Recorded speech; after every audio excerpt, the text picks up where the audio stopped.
They had not expected to collect a man's head along with his corpse, and when they placed Ned Stark's pale face inside the casket of cold iron, it felt like a sacrilege no matter who claimed orders over it. But the rider who arrived on behalf of Stannis Baratheon had come with a determination that brooked no refusal, and in that, he was not unlike the lord he served. With Winterfell's ground still half frozen, the man had demanded respectfully, though in that chill, clipped way of sworn knights, that the Silent Keepers unearth Ned Stark's remains from where they had been bundled unceremoniously after the execution. The head was still affixed to a spike at King's Landing when the order was given to remove it. Whispered rumors spoke of crows picking at his hair, of that calm face growing slack in death. Yet here they were, in the cramped hold of a small ship hugging the coastline, with Ned's body wrapped in cloth and set upon a bed of straw damp with sea spray. The head lay in a separate cask, the eyes dim behind closed lids. The Lord of Winterfell, late Lord, in truth, bore no sign of the dignity he had once held. Even so, those gathered found it difficult to look upon him for too long. There was a hollowness to death, a finality that hung like a silent verdict. Their duty was only to deliver him to Dragonstone as instructed. None of them dared ask why Stannis Baratheon desired the body and head of Eddard Stark, traitor to the crown as the realm believed. Some suspected it was to placate the northern houses or to find some token of proof for the Lord of Light. Others nurtured more disturbing stories in the hush of their own minds. When the ship made port on Dragonstone, the day was gray and wind-whipped. The narrow strand where the boat docked was all jagged rock and swirling seafoam. The statues carved into the fortress above wore harsh expressions, dragons glaring, wings half-furled. 2 men in Baratheon colors, though they had replaced the crowned stag with a flaming heart, met the cargo. Their presence gave the travelers little time to wonder. They simply assisted in hauling the cold, stiff body up the stone steps leading to the castle's courtyard. Lightning frothed across the clouds overhead, though no thunder followed. More was at work here than just weather, or so some of them believed. Lawler, they whispered, was the source. They were promptly guided into a dim corridor, hearing the roll of the sea pounding against the walls. Familiar with neither the halls nor the illusions of dancing shadows cast by the many torches, those from King's Landing found themselves uneasy.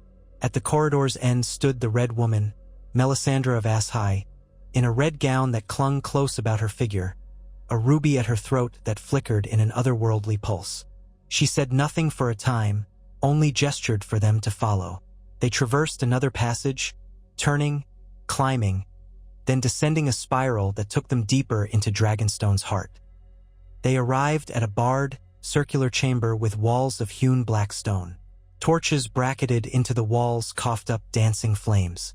At the center of the chamber lay an ornate table inlaid with an ancient map of Westeros, Stannis's painted table. They set Ned Stark's head and body carefully upon a cloth on the floor beneath it, for no one wished to soil the table. The men who had borne these remains kneeled, uncertain whether to stand or remain on their knees. After a pause, they rose awkwardly. Their journey was finished. Their part was done. A door at the far side groaned open. Into the torchlight stepped Stannis Baratheon himself. Thin-lipped, jaw clenched, eyes burning with an indefinable fervor. His coat was thick to keep out the Dragonstone chill, but the sigil was no stag. The crowned stag had been replaced by the red heart on black, a stag inside flames. He surveyed the dark lumps of cloth that formed Ned's remains, and for an instant, something almost like doubt flitted across his face. But Stannis was not a man who entertained doubt for long. "You have done as commanded," he said, voice echoing with the unyielding ring of a man for whom war and righteousness were a single calling. "Be gone. You will be rewarded as promised." The riders who had carried Ned's body bowed. The men from King's Landing exchanged uneasy glances, but left. Their footsteps departed into the corridors, and the chamber door was pulled shut from outside. Stannis advanced a step, fists at his sides, and faced the Red Woman. She inclined her head. "My king, you told me this would be worthless," he said, and the tension in his shoulders revealed the burden he had carried. You told me Eddard Stark is gone from this world and that my rightful war must continue without distraction. Have you changed your mind? Melisandre let her red robes whisper around her. I have not, but you have insisted. Justice for the realm, Stannis said. He glanced at Ned's shrouded body. I do not do this lightly. If Ned Stark was a traitor, he paused, jaw muscles taut. I scarcely believe it. I knew him years ago at Storm's End. He was honorable to a fault. There is a whiff of some deeper plot behind his death. Perhaps his knowledge is not wholly lost. Melisandre took a single, silent step toward the remains. Her eyes roved over the lifeless lumps of cloth, the once proud face within the cask.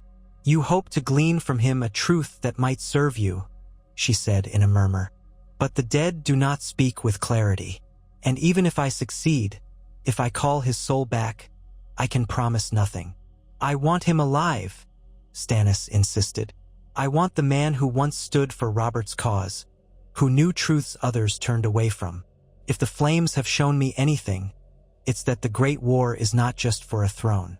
Darkness stirs in the far north, or so these flickers in the flames suggest. The realm will need him. Melisandre's gaze burned brighter. You speak of the war to come, yet you place your faith in a dead man. My king, you must know, once a spirit has passed, it seldom returns in the shape it left. This is not wise. I am no man of half measures. Proceed. She bowed ever so slightly, parted her lips in a slow exhalation, and glided around the painted table. That predatory grace made the watchers in the shadows wonder how much blood she had spilled in her devotion to R'hllor. She crouched by Ned's body, gently unwrapping the cloth from his chest and arms. The flesh was ashen, the wounds where the head had been separated left in a jagged ring. With the sure delicacy of a surgeon, she positioned the head in line with the truncated neck. In the flickering torchlight, the gruesome scene was made all the more sinister by the shadows dancing on the walls. I see no reason to linger, then, Melisandre murmured. R'hllor, cast your eyes upon this man. Let me be your instrument. She directed Stannis to stand at the far side, forming a triangle about the corpse.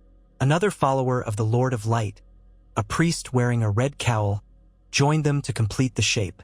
Darkness pressed in around them as each torch seemed to sputter. Melisandre laid her hands on Ned Stark's chest, the red ruby at her throat glowing with pulses that mirrored her quickening breath. She began to chant in the tongue of Ashai, an incantation that rose and fell with unearthly resonance. Her voice grew louder, echoing off the black stone. At times, it trembled into shrieks that grated on the ears, then sank into guttural rumbles from deep in her chest. Stannis watched with the eyes of a man unshakable in his convictions. A bead of sweat rolled down his temple. The old priest opposite him remained still, kneading a small leather bag of incense from which thick smoke curled upward. The smoke snaked around the red woman's arms, coiling like living serpents. A tension ignited in the chamber's air, an electricity that made the hair on arms stand. The painted table beneath them seemed to flicker with illusions, the carved mountains and rivers dancing with a faint luminescence. The walls, too, trembled with shifting shapes. The chanting reached a crescendo, and Melisandre flung her head back, eyes open wide. The final cry of her invocation crashed into silence as if the entire fortress were holding its breath. For a moment, there was nothing but stillness. Then Ned Stark's back arched. A gasp, ragged and desperate, tore through the quiet. He coughed as if drowning, lips parting in a spasm. His eyes jolted open, empty, confused, rimmed with red. For a frozen heartbeat, it seemed they might roll back into his head. Melisandre's hands pressed upon him again, and the red woman whispered frantic words, calling, beckoning, anchoring. A tremor passed through Ned's limbs. With an audible crack, the severed tissues around his neck knit themselves with a sudden, abrupt burst of life. There was no gentle transition. One moment he was a corpse. The next he moved. He gripped Melisandre's forearm with unexpected strength, nails biting into her flesh. Stannis made a noise in his throat, half awe, half fear. Ned Stark coughed again. Retched. His newly reattached head wobbled, and his muscles spasmed as though reflex fought to remember how to be alive. His chest hitched. Blood that had pooled in the neck wound began to flow anew and seal the flesh in ways no mortal healing could. Melisandre withdrew her arms and stumbled back, face pale. The priest across from her stared, wide-eyed. "By the fires," he breathed. Stannis pressed forward. "Eddard." He said it in a voice thick with astonishment. "Eddard Stark. Can you hear me?" The man on the floor blinked. His eyes, the gray of a winter sky, were uncertain, uncomprehending. His throat worked without producing words. He breathed in a ragged, wet sputter. Melisandre's voice found strength again. "We must take care," she said in a hush. "He has crossed the shadow, and the path back is not easily trodden." Ned's gaze, scattered, settled briefly on Stannis. Then a tortured kind of memory glimmered. Panic flared in his eyes. He twisted onto his side, trying to rise.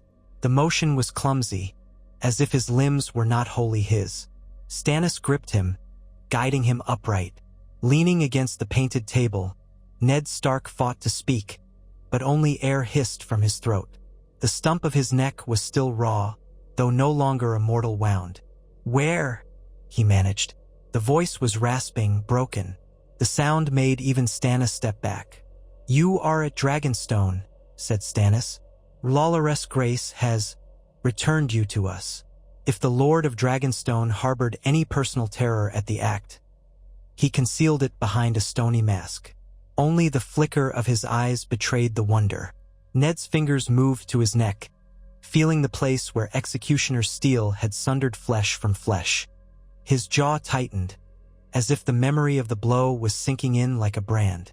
He closed his eyes, swallowing. Melisandre stood quietly, watching him with the intense scrutiny one might give a newly tamed beast. "Lord Stark," she said, "in Lawloress' name you have been brought back from death, but the path is dark and twisted. You may not be as you were." She spoke the truth. Ned Stark was changed, colder, haunted. A dryness clung to his skin, and his voice quavered when he at last formed words. "Why?" he whispered. The question drifted in the chamber like a ghost. I was ready to die."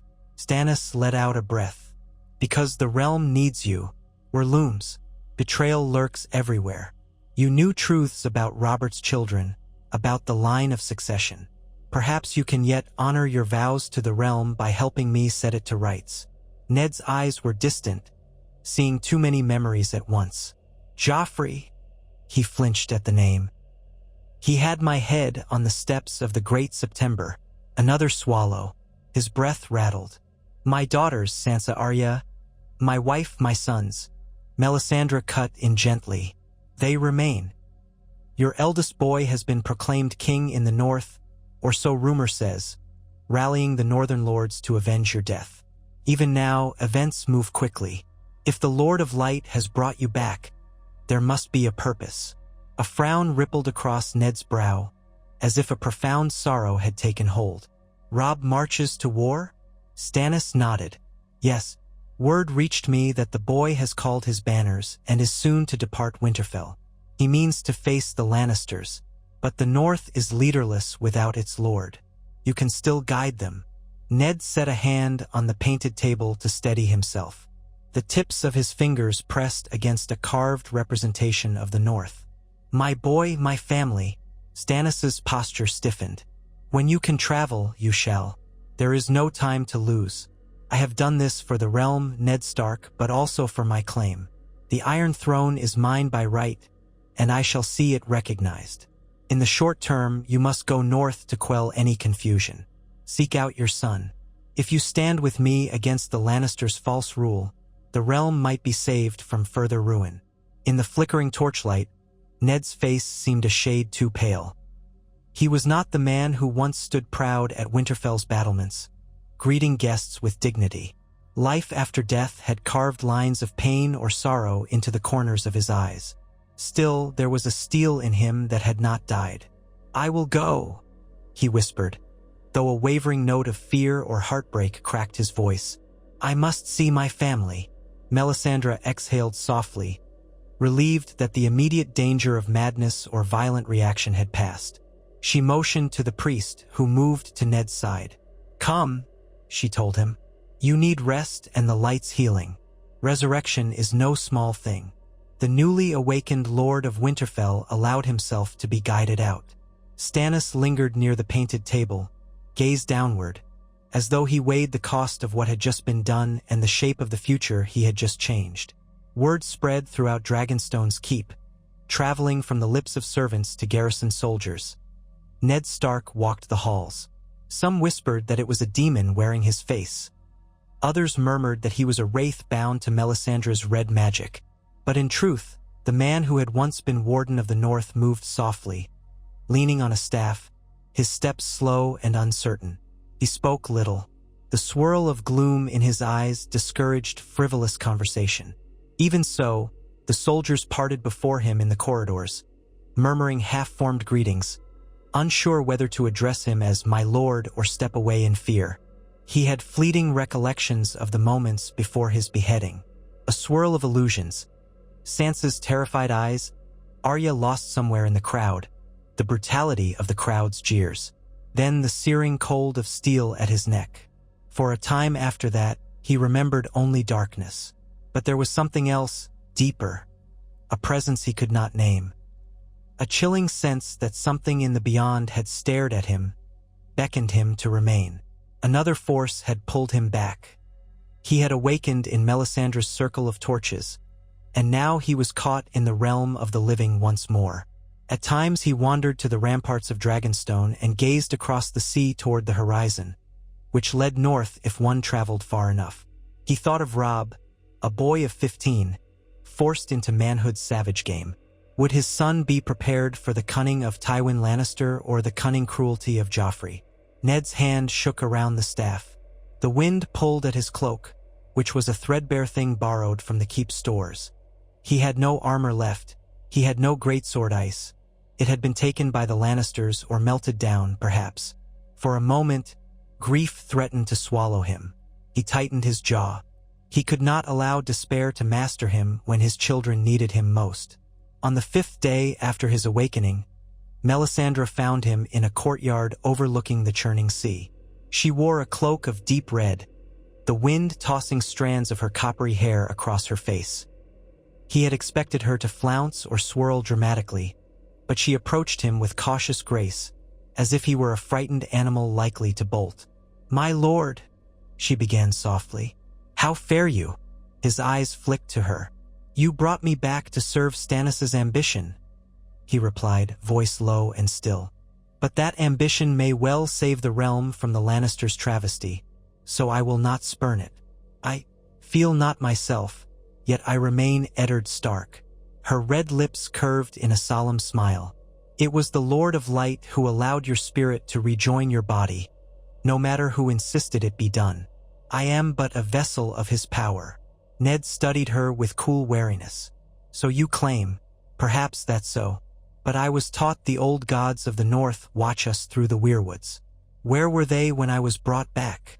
A mystery I cannot unravel," she said, voice like a purr of embers.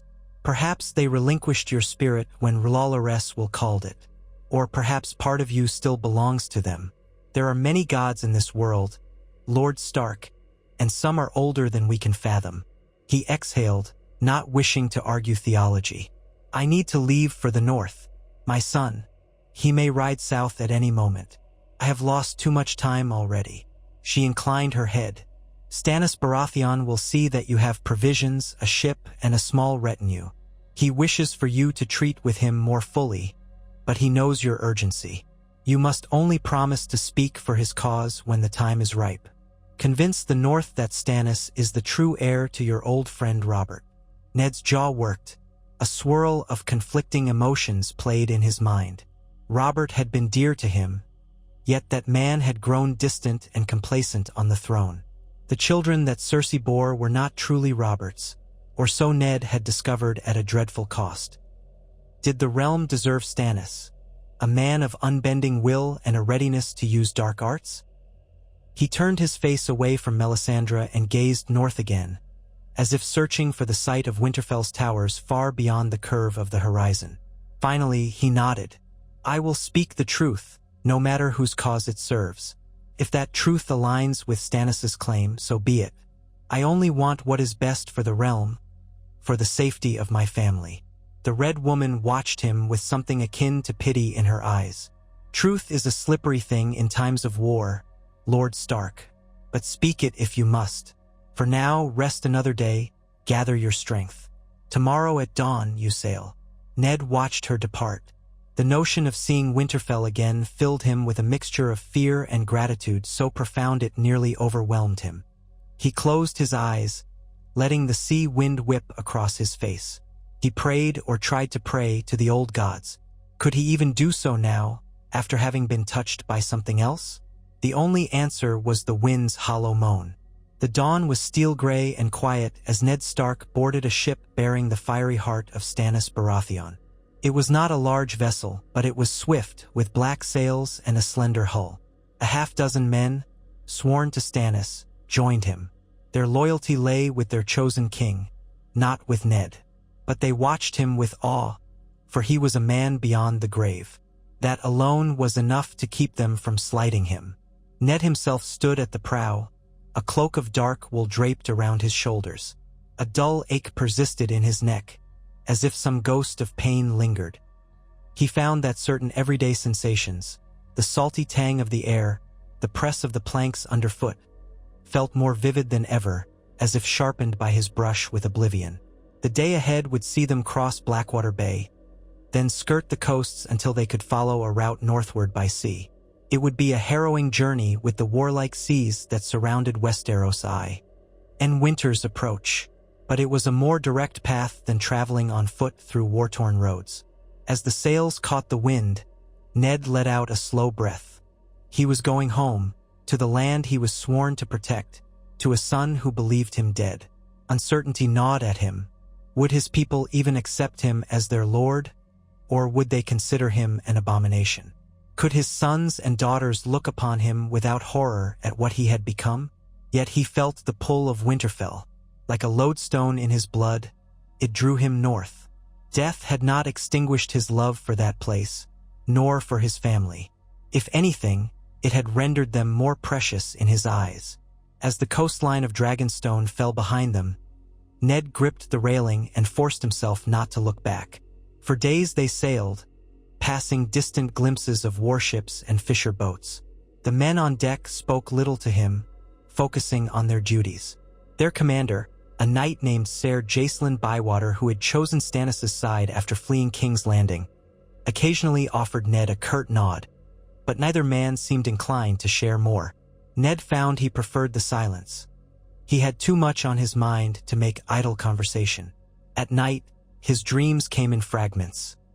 Echoes of the Great September, Sansa's pleas, the glint of the sword poised to strike. Then a suffocating blackness, a presence beyond the mortal plane. Each time, he woke with a gasp, pressing a hand to his neck, half expecting to find it open and bleeding. Each time, he stared at the cabin's dark ceiling, chest heaving, and told himself that he lived. Better or worse, he was alive. At last, they made landfall at White Harbor, where House Manderlys held dominion.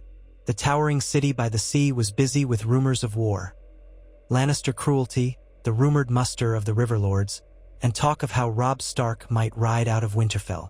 Many of the North's bannermen had begun to gather there to join Robb's campaign. Ned felt a wave of relief that he had not arrived too late. Still dressed in drab travel-stained clothes, he disembarked with Ser Jacelyn at his side. The guards at the dock eyed them warily, but when Ned Stark announced himself, they froze. One guard, a middle-aged man with a salt and pepper beard, blanched. "Lord Eddard, my lord, but you were—" The words died in his throat. He took a step back, crossing himself as if warding off a ghost. The other guard's eyes flickered in startled terror. "Fetch your lord," Ser Jacelyn barked, but Ned laid a gentle hand on his arm. "Peace," Ned said, voice subdued. "Send word to Lord Wyman Manderlys, if he is in White Harbor. Tell him that Ned Stark, lives, but do so discreetly. I will wait here until he grants me an audience." The confused guards exchanged glances, but one of them hurried off toward the heart of White Harbor. Ned waited in the morning sun, ignoring the uncertain stares of passers-by. News would spread like wildfire. No matter how quietly the guard tried to handle it, the populace was sure to erupt at rumors of Ned Stark's return from death. White Harbor was a bustling city, the only true city in the north. Ned had traveled here a handful of times in years past.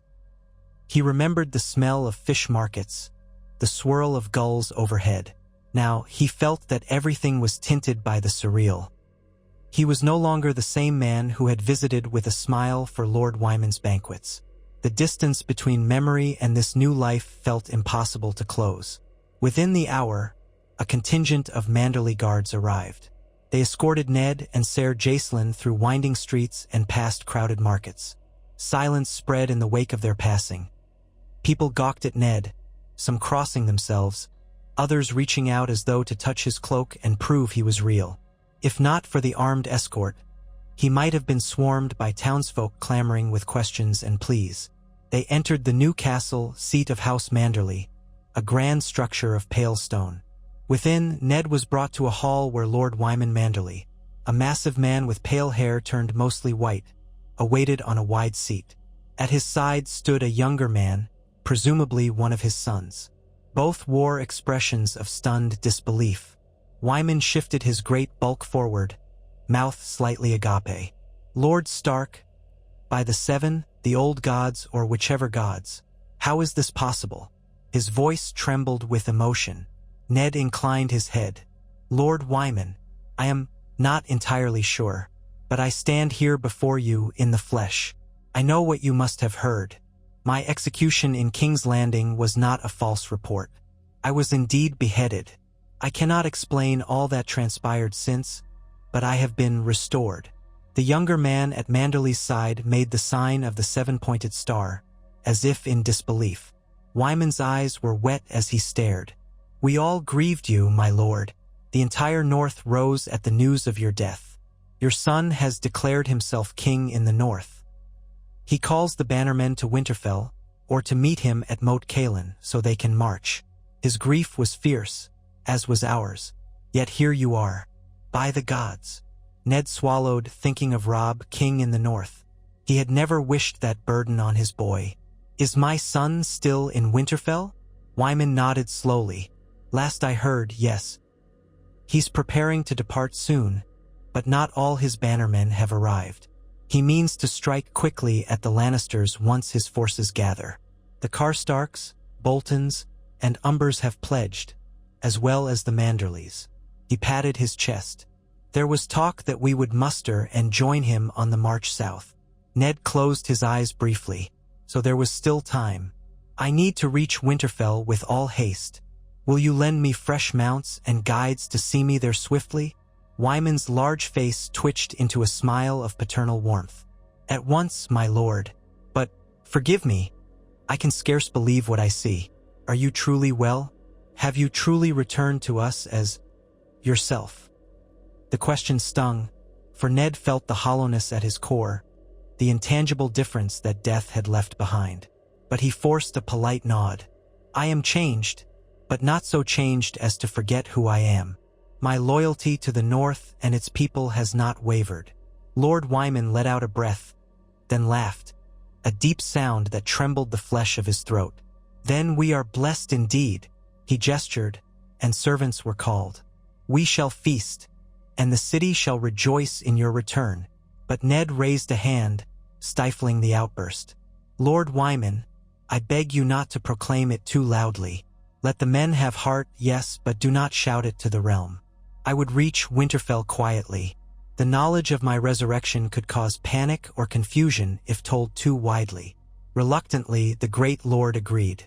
A small feast was arranged for that evening, but it was a subdued one. Only a handful of Manderly retainers and Ned's traveling companions attended. Ser Jacelyn Bywater kept to himself, sipping wine with tension etched across his face. Wyman Manderly, for all his flamboyant nature, made a clear effort to keep rumors from spiraling out of control. Nonetheless, the servants would talk. By dawn, all White Harbor would hum with the story of Eddard Stark's unthinkable return. Ned ate little at the feast. He found no great appetite, and the lively talk that normally accompanied a small banquet felt like a distant dream. Wyman's men swapped stories of battles in the south, of Tywin Lannister's maneuverings, of the troubles along the King's Road. Ned listened quietly, absorbing news of the realm he once served as hand. How frail it all seemed now, how precariously balanced on the swords of ambitious men. At last, Wyman escorted Ned to a private chamber. "I've ordered the stables readied," he said softly. "You can depart at daybreak, should you wish." Ned managed a slight smile of gratitude. "Thank you, my lord. I have no desire to linger while my son threatens to ride to war." Wyman's face grew solemn.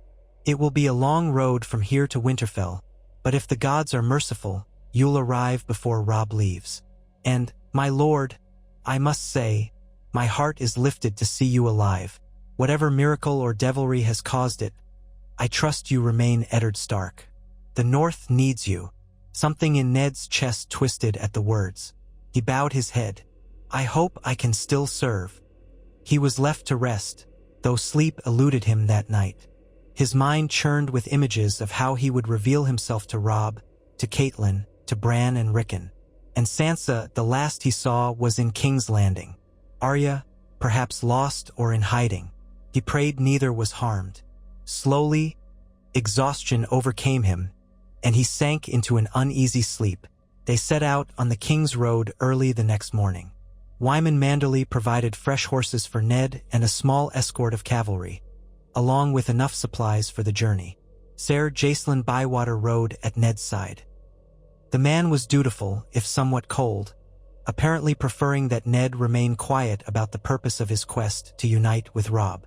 The Manderlys knights were, by contrast, more openly curious. They had known Ned Stark in life, and it baffled them to see him mounted and riding along, wearing a somber cloak. Rumors swirled among them that he bore no scars, or that his eyes glowed with an unearthly light. Ned tried to ignore such talk. Travel was swift. The King's Road running north was not as ravaged as the roads near the Trident or further south, but signs of unrest were noticeable. Fewer travelers, more fearful eyes peeking from farmsteads. The north had not yet become a battlefield, but tension was in the air. One evening, as they made camp at the edge of a pine forest, Ser Jacelyn quietly approached Ned. The flames of their small campfire cast dancing shapes across the knight's scarred face. "Lord Stark," he said, voice subdued, "when we reach Winterfell, I trust you will remain mindful of King Stannis' desire. He has gone to great lengths, unholy ones, some might say, to return you to this realm." Ned nodded, turning a strip of salted beef in his hands. "I have not forgotten. I agreed to speak truth. I told Stannis I would do no less if it might serve the realm. But I will not become a puppet for any man." Jacelyn's mouth tightened. "We are none of us puppets, my lord, but some strings bind tighter than any rope. I would not want to see the effort undone by the pride of Northerners who refuse to acknowledge the rightful king." Ned's eyes flicked to the knight. "I do not question that King Joffrey is no Baratheon, but I must see how events unfold before I promise the North to Stannis. My people have shed blood, my own blood was spilled, in truth. We have a stake in this." Jacelyn looked as if he might argue, but then merely inclined his head. "We ride at first light." He stood and retired to his own bedroll, leaving Ned to his thoughts. Darkness pressed close, the branches of pines forming tangled silhouettes under a moon half obscured by clouds. Ned gazed into the flames, trying to summon the old calm he used to feel in the godswood of Winterfell. Now, all he felt was an undercurrent of restlessness, as if he were a stranger in his own skin. Sometimes he thought he could feel his heart skipping or fluttering, some bizarre aftereffect of being brought back. He whispered a prayer to the old gods, to any gods who would hear, for the safety of his children. At last, after days of steady riding, the familiar sight of Winterfell's tall, ancient walls rose against the northern sky. Ned felt his breath catch in his throat. Something in his chest twisted, half joy, half dread. He saw no crow circling overhead, no sign of watchers on the ramparts. But the presence of new tents just inside the castle walls indicated that many bannermen had arrived. A shout rang out from the gate tower as the group approached. Men in Stark livery hurried to see who came so close. Ned urged his horse forward, raising an arm in greeting. "I am Eddard Stark," he called, voice echoing across the courtyard once the gates were drawn open. "I come to speak with my son." The men at the gate faltered, eyes bulging, hands going to swords. One let out a frightened oath. Lord Stark." He stared, not knowing what to believe. Another soldier hissed that it was impossible. But as Ned rode closer, the torches illuminated his unmistakable features, and a hush fell. Some turned white as milk, others looked on the verge of tears. The courtyard was bustling with soldiers of various northern houses, many with the sigils of Bolton, Manderlys, Serwyn, Tallheart, and Hornwood. They muttered in confusion, fear, or disbelief. A swirl of activity followed. Runners were sent. Word was shouted that Eddard Stark had returned. By the time Ned dismounted in the main yard, a press of onlookers had formed. Stable hands, cooks, lord's men. They parted for him. He leaned on a staff, for his legs trembled with sudden exhaustion. The wave of memory that struck him at seeing Winterfell's familiar layout nearly crushed him. The keep's stout tower, the great hall, the archway leading to the Godswood, and the old stone walls that had stood for centuries. Home. And then Robb was there, pushing through the throng, face pale, gray eyes wide. He wore a thick cloak of wolf fur. His red-brown hair had grown longer since Ned last saw him. He looked every inch a young man trying to be older. Beside him, Theon Greyjoy lingered in stunned silence, and behind them hovered Maester Luwin, short of breath, along with Roderick Castle's daughter and a handful of other household guards. When Robb's gaze met Ned's, the boy's lips parted in confusion and a shaky disbelief. "Father?" he rasped, voice cracking. "But they told me you were, we all saw." He stared as though looking upon a ghost. Tears stung Ned's eyes. He took a step forward, nearly stumbling in the press of his own emotion. "Robb." His voice felt thick. "My boy." Robb broke then. He closed the distance and threw his arms around Ned, holding him like he might vanish at any moment. Ned gripped his son's shoulders, pulling him close, feeling the warmth of a living body. He could not remember the last time he had embraced Robb so fiercely. Many in the yard gaped, and some began to weep. It was some time before words found them again. Robb finally pulled back, searching Ned's face. "How by the gods, how?" Ned's hand trembled on Robb's shoulder. "It is a long story. Melisandre of Ashai and Stannis Baratheon, they used a power I do not fully understand to bring me back. I died, Robb, but I have returned, as you see." Theon approached, mouth curved in disbelief, but relief in his eyes. "Lord Stark, you look..." He hesitated. "Are you sure you're you?" Ned summoned a tired half-smile. "I am me, Theon. God's willing." The crowd parted further as other lords and captains arrived. Great John Umber, Rickard Karstark, Roose Bolton. Their shock was evident in their wide stares and half-murmured oaths. One by one, they bowed awkwardly or crossed themselves. The courtyard was alive with tension, astonishment, something close to reverence. Robb was trembling with emotion, reining it in with difficulty. He gestured for order, and men stepped back, forming a ring around Ned. "My lord father has returned," Robb declared, his voice echoing. "We shall hear his tale in the great hall. But know this, House Stark stands together, as ever." Murmurs rippled. Robb cleared his throat, eyes darting to Ned. "Father, come. Let us speak in private first." They retreated to Ned's solar, or rather Robb's solar now, for the boy had taken up the Lord's chambers. Maester Luwin followed, as did Theon, Roderick Castle's daughter Beth, and eventually Catelyn Stark herself, who appeared at the threshold breathless, as though she had raced down hallways. The instant she saw Ned, Her eyes brimmed with tears. She pressed a hand to her mouth, overcame the shock, and rushed forward, clinging to him as if to prove he was real. "How?" she breathed, sobbing quietly. "They sent me a raven. I saw Sansa's letter describing your end. Ned, Words failed her. He held her close, burying his face in her auburn hair. A wave of regret and sorrow battered him, but under it lay gratitude beyond measure. Once the initial cries and tears subsided, they gathered around the wooden table in the solar. Robb stood behind the chair that had once been Ned's, knuckles gripping the back. Caitlin sat, hands clasped in her lap, eyes red. Maester Luwin hovered with a mixture of scholarly fascination and paternal concern. Theon paced near the hearth. Ned cleared his throat. "There is no simple way to explain. The short of it is, Stannis Baratheon's Red Priestess, Melisandre, recovered my body and used her god's power to bring me back. I was told that she thought it futile, but Stannis insisted." Theon gave a low whistle. Caitlyn's lip curled slightly at the mention of Melisandre's name. "Blood magic," she whispered. "Or something like it. The cost must have been terrible." Ned's expression turned grim. "I fear so, but the cost to me is overshadowed by the chance to see you all again." He paused to steady his voice. "Robb, I heard you have named yourself king in the north. I understand why." Robb shifted uneasily. "The lords demanded it after news of your execution. The Lannisters hold Sansa hostage, or so we believed. The Lannisters must pay for what they did. I was trying to live up to your memory, to lead the North to independence." Ned reached for his son's hand, gripping it. "You have done well to unite the North, but war is a fearsome thing.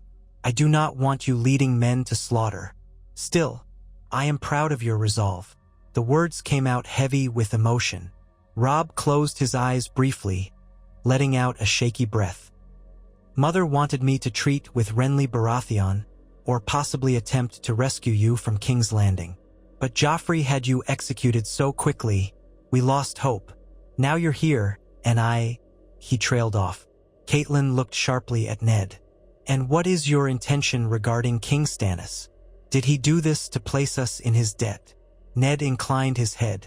"Stannis claims the Iron Throne by right, and in truth I know Joffrey is no rightful king. Robert left no trueborn heir. Stannis is next in line. He insists I support him, that I help confirm his legitimacy to the realm. I told him I would speak only what is true." Robb's brows knitted. "But we declared for independence. The North is tired of being beholden to southern kings. We want the freedom to rule ourselves." A heavy silence settled. Ned rubbed his brow. The tension of leadership weighed on him again, though now doubly so. "I respect the North's desire," he said quietly. "Yet the Lannisters remain a threat. The Iron Throne is in question. Stannis has done me a great service, unholy or otherwise. We must consider how best to secure peace for the North, and how to free Sansa from Joffrey's clutches if she remains in King's Landing." His voice grew tight. "My child is still down there. Arya too, if she yet lives." Caitlin squeezed her hands together. She looked away, pain etched on her features. "We had word Sansa was forced to write letters urging us to bend the knee. Arya was lost after your execution. No one seems to know her whereabouts." Ned's gaze flickered, anguish glinting in his eyes. A renewed sense of purpose took root in him. "We must find them. For now, the war is not yet joined in full. The bannermen are gathering. The question is, do we continue the path to crown Robb, or do we align with Stannis to overthrow the Lannisters and restore some semblance of order?" Across the table, Maester Luwin cleared his throat. "My lord, your miraculous return will stir the entire North. The men who have already proclaimed Robb their king might be reluctant to shift allegiance. Yet, they trust you. They followed you for years. If you ask them to consider Stannis as rightful king, they might."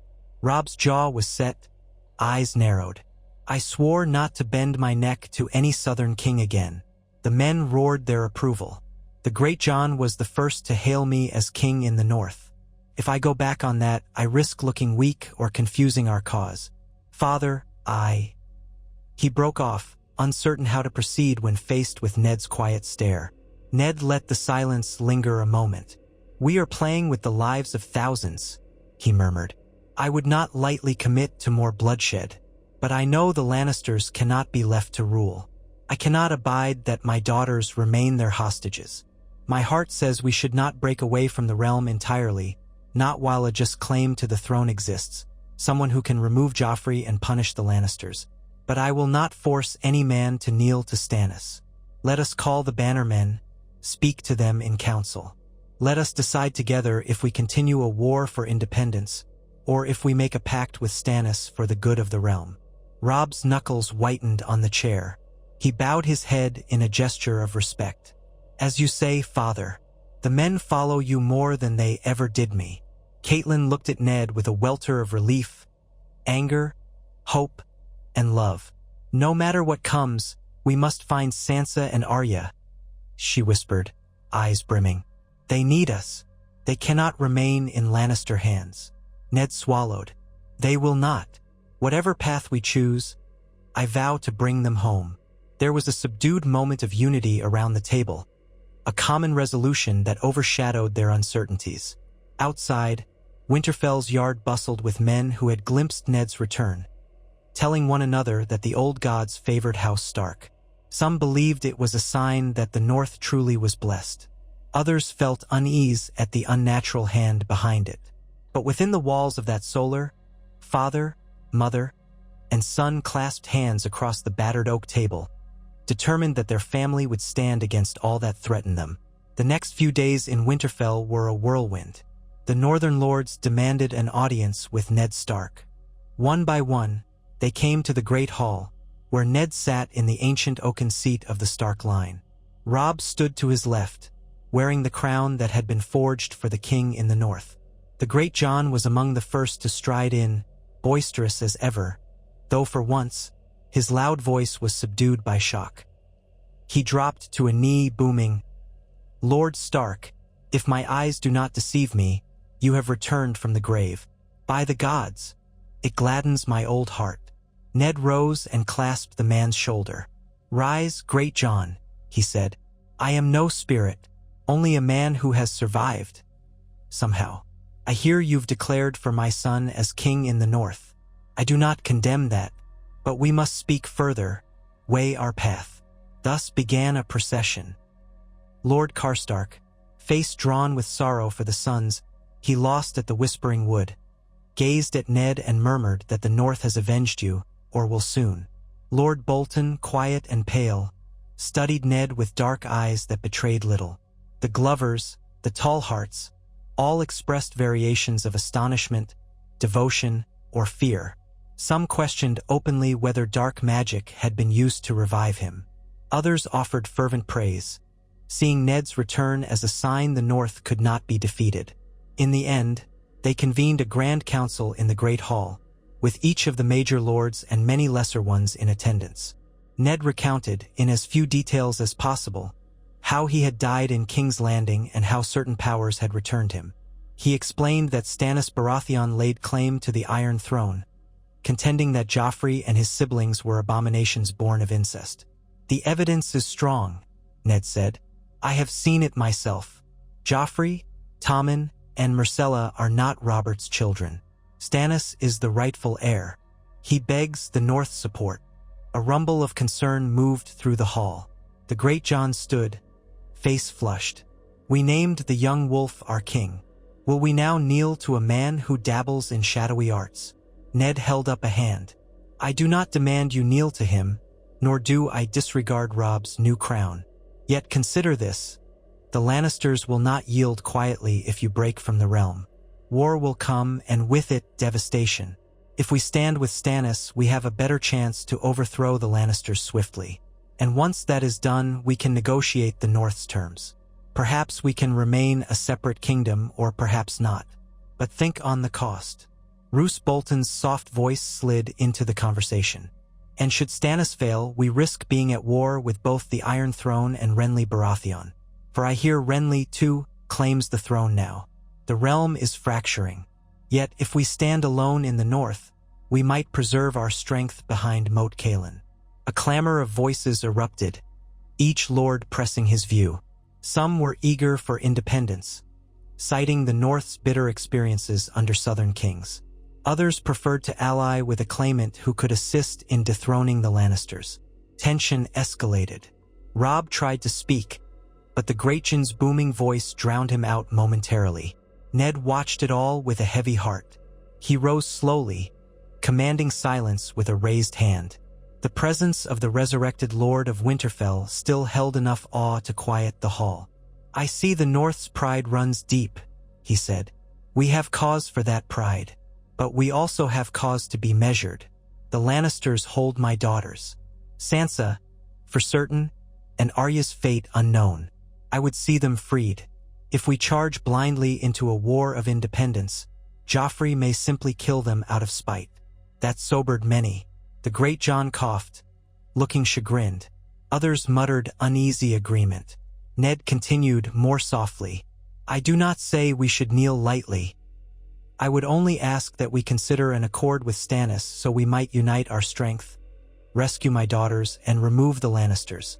Afterward, we can re-examine the matter of the North's status.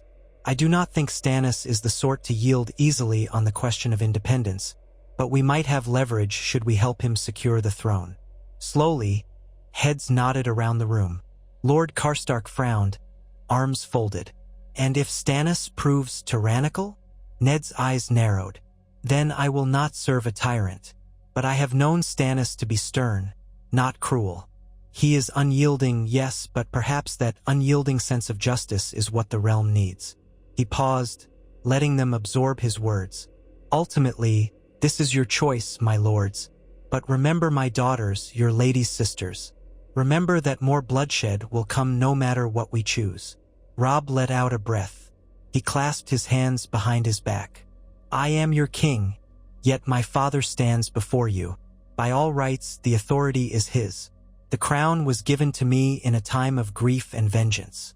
I ask you all to heed Lord Eddard's counsel. If you will it, I shall set aside my crown and serve as the Stark in the north, leading our armies in alliance with Stannis. Or if you choose to remain an independent kingdom, I will not betray that choice." He glanced at Ned, eyes gleaming with emotion. "Father, I yield to your wisdom." Ned hesitated, then put a hand on Robb's shoulder, silently thanking him. "Very well, let each lord speak. We shall decide." The debate stretched long into the evening, with many arguments voiced.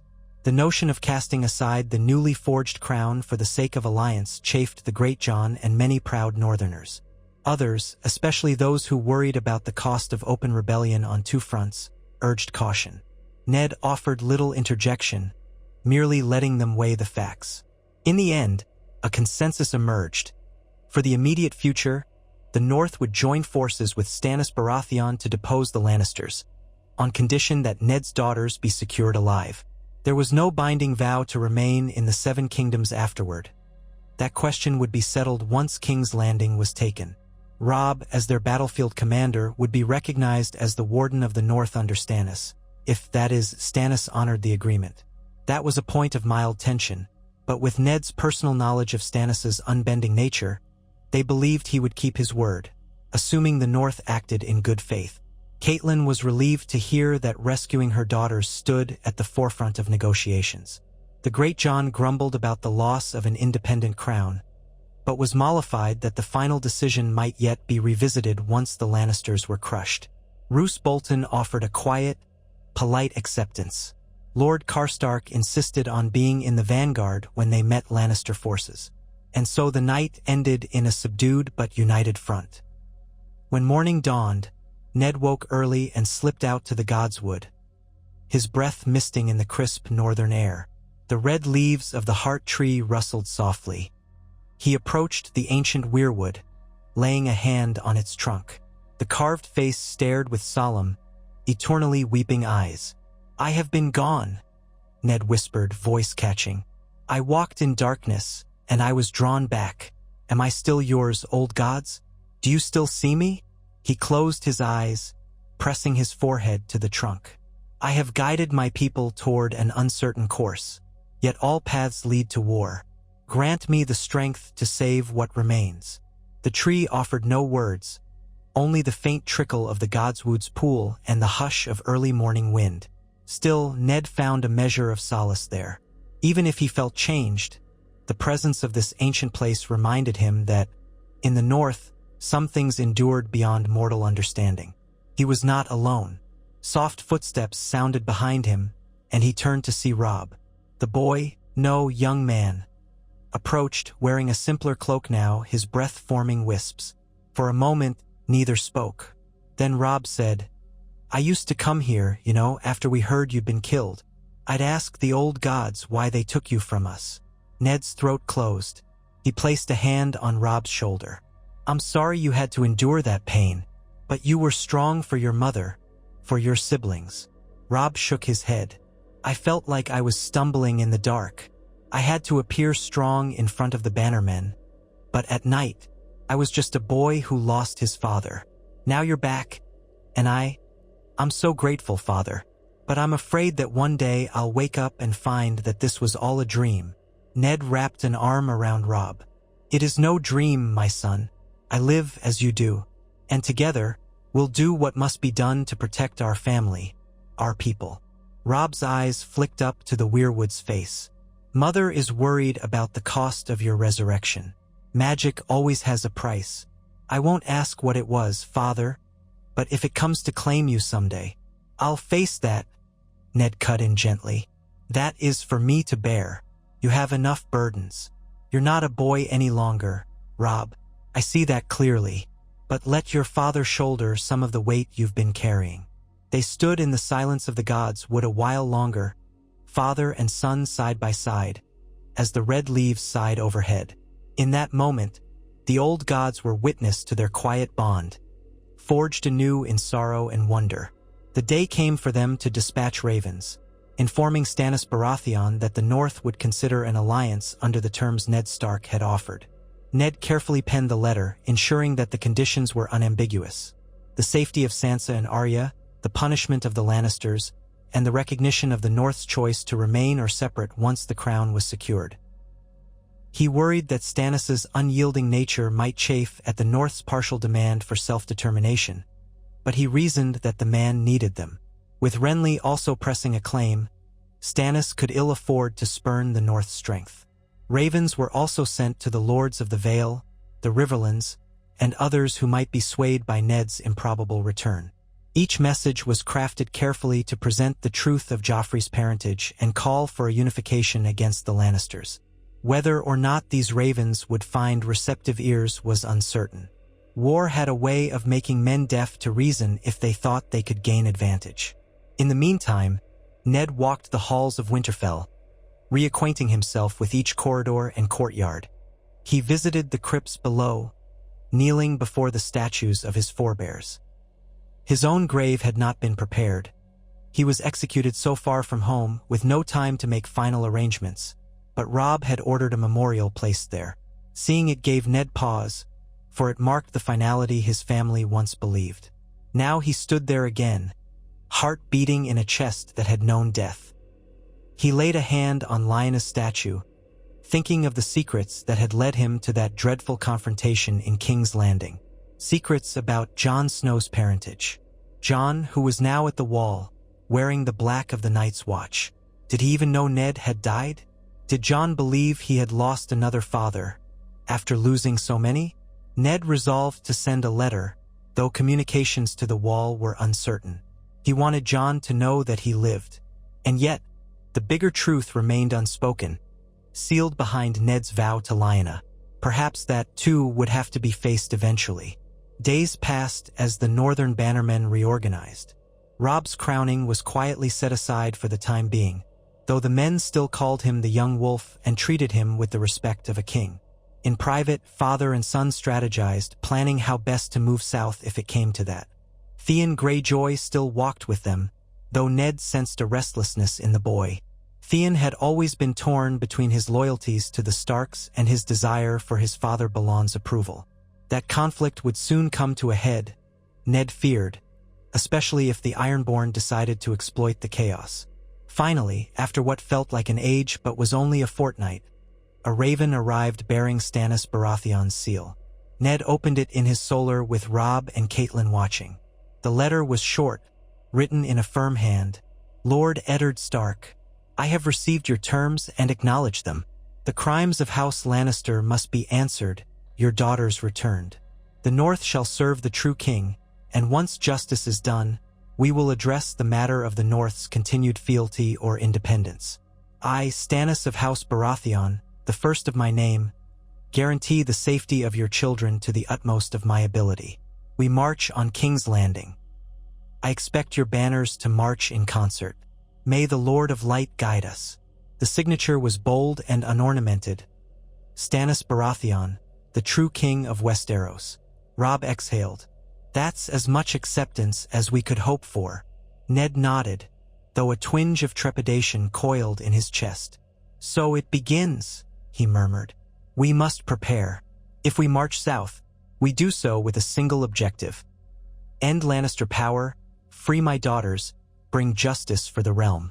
And see whether the North remains part of it. Robb added softly, remembering the conditions. Catelyn brushed a strand of hair from her face. We must also consider Renly Baratheon. Has he not gathered the support of the Tyrells? If so, there could be 3 claimants. The realm is truly in chaos. Ned's shoulders tightened. One problem at a time. We will write to Renly, attempt to discourage him from open conflict, but we cannot rely on that. The Lannisters are the immediate threat. They set about the final plans for the mobilization of the northern forces. Supplies were gathered, blacksmiths toiled day and night to ensure weapons were sharpened and armor repaired. Ravens flew across the north, summoning the last of the bannermen to converge near Moat Cailin. The old fortress of the Neck would be the staging ground from which they could decide how to proceed southward. Meanwhile, scouts rode ahead to glean any sign of Lannister movement in the Riverlands. Ned found himself acting more subdued than in days of old.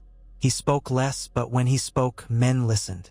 The rumor of his resurrection, the quiet purpose burning in his eyes, created an aura around him that demanded respect. Some men still looked upon him with a flicker of fear, but in the North, loyalty to House Stark was paramount. In private, Ned spent what time he could with his younger sons, Bran and Rickon. Bran had not seen his father's death firsthand, but the boy had wept bitter tears upon hearing the news. Now that Ned stood before him, he was unsure how to feel.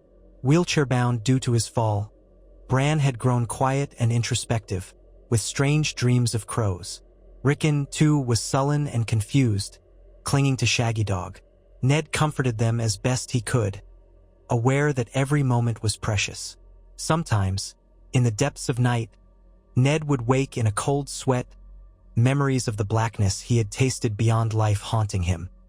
He'd slip from bed and wander the silent corridors, half expecting to see specters. But only the wind and the distant howls of dire wolves accompanied him. He was grateful that Catelyn, exhausted by the day's responsibilities, never questioned his late-night absences too deeply. Thus the North prepared for war anew, but this time Eddard Stark led them, a man restored from death by means that made the Lords of Winter hold their tongues in uneasy reverence. If the old gods willed it, or if R'hllor willed it, Ned would soon face the southern armies again, determined to free his daughters from the monstrous boy king who had ordered his execution. And beyond that, the matter of who sat the Iron Throne hung in the balance. Stannis, Renly, or some other. Ned prayed that, in the end, peace might be found for the realm, even if it meant forging a new path for the North. The day of departure arrived beneath a pale sky. A scattering of snow dusted Winterfell's rooftops, a reminder that the northern chill was never far. Ned stood in the courtyard, dressed in leathers with a wolf's head cloak draped over his shoulders. Beneath his cloak, he felt the weight of chain mail. It was not the same as the armor he'd once worn. He had precious little time to have anything new forged, but it would serve. Ser Roderick Castle's death had been confirmed in the chaos following Ned's own downfall in King's Landing, leaving Winterfell's martial duties largely to his daughter Beth Castle and a handful of loyal men. Beth Castle, newly come into responsibility, bowed as Ned passed, her expression proud yet tinged with sorrow. He approached Robb, who stood with gray wind at his side. The great direwolf grown to a formidable size. The crowd parted. From one vantage, Caitlin watched them, hands folded over her heart. Bran and Rickon, with Maester Luwin, stood behind her, looking solemn. Ned paused, meeting his younger son's eyes. "I will return," he promised. "Until then, mind your mother and the Maester. Winterfell must remain strong." Bran tried to straighten in his seat. "I wish I could go with you," he said, voice laced with longing. "Your place is here, learning. You will serve the North in time," Ned replied, forcing a smile. Rickon clutched Shaggy Dog's fur, his gaze flicking nervously between father and mother. The boy said little, but Ned could see the fear in those dark eyes. He knelt, putting a hand on Rickon's shoulder, though the dire wolf growled softly. "Hush," Ned murmured. Shaggy Dog quieted. "Be brave, Rickon. I will see you again." He rose, turning to Robb. Their gazes met, father and son, side by side in war once more. Then Ned swung astride his horse, leaning forward to pat its neck. Behind him, hundreds of men prepared, hoisting banners with the gray direwolf of House Stark. The Manderlys Knights, the Umbers, the Karstarks, the Boltons, and more. Theon Greyjoy mounted up as well, wearing a grin that didn't reach his eyes. A hush fell across the courtyard as Ned urged his horse forward, Robb at his right. They passed under the great arch of Winterfell's gates, the men forming columns behind them. The enormous throng of riders and foot soldiers stretched beyond the walls. Every step away from Winterfell tugged at Ned's heart, but he steeled himself. This was necessary. He had come back from death for this, to save his daughters, to shield his people, to right the wrongs that had been done. Before them lay the road to Moat Cailin, and beyond that, the war-torn Riverlands, then the confrontation with the Lannisters. There was talk that Tywin's forces lurked near Harrenhal, that Cersei plotted in King's Landing, that Joffrey reveled in cruelty. Ned Stark, once beheaded on the orders of a false king, rode now at the head of his army. A quiet determination radiated from him, more solemn than in the days of Robert's rebellion. He had known the finality of the grave and returned. His only prayer was that he might avert the worst of the violence, rescue Sansa, find Arya, and bring justice down on Joffrey's vile reign. To that end, he would endure any hardship, any moral quandary, even a fragile alliance with Stannis Baratheon, whose chosen red magic had stitched Ned's soul back to his flesh. There could be no turning away from the path set before him. As Winterfell's towers receded into the distance behind them, Ned raised his eyes to the cloudy sky. The cold wind whipped past, carrying the howls of the direwolves echoing from within the walls. War beckoned, and with it, the question of whether the North would still bow to any southern throne. One thing, however, was certain. Eddard Stark, father, husband, warden of the North reborn, would face whatever came next with the same unwavering sense of honor that had once cost him his life. Now, with a second chance, he would not waste it. He would see the North safely through the storm, or die again in the attempt. They had encamped at Moat Cailin for scarcely 3 nights before the captains and bannermen began to murmur of the next step. 2,000 men, then 3, then more, arrived by weary roads from the northern strongholds. Umbers, Karstarks, Glovers, Manderlys, Tallhearts, Serwins, and a dozen lesser houses. Their banners furled and snapped in the cool wind that sighed ceaselessly across the boggy neck. The fortress itself was little more than 3 half-ruined towers nestled in a sea of reed beds and stagnant water, a place of bitter memory for the iron-born invasions of old. Now the men seemed restless, bored, and half uneasy. They had marched south under Robb Stark's summons, only to find that Eddard Stark, thought dead, led them instead, resurrected by shadowy means. Some men prayed in private, uncertain whether this was a sign of the old god's favor or the meddling of foreign ones. Still, each morning, they rose and drilled, trusting the name Stark to steer them.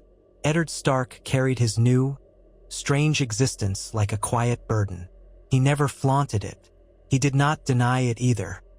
He was simply there among the tents, speaking in a low voice with lords who had once believed him gone forever. During the day, he conferred with Robb about how they might proceed to join forces with Stannis against the Lannisters, if that alliance still held firm. At night, Ned found it difficult to sleep. Memories of death tugged at him, images of white nothingness behind his closed eyelids. He would wake in the dark, pressing a hand to his scarred neck, to the place where the sword had ended his life. Each time he felt the steady drum of his own heartbeat.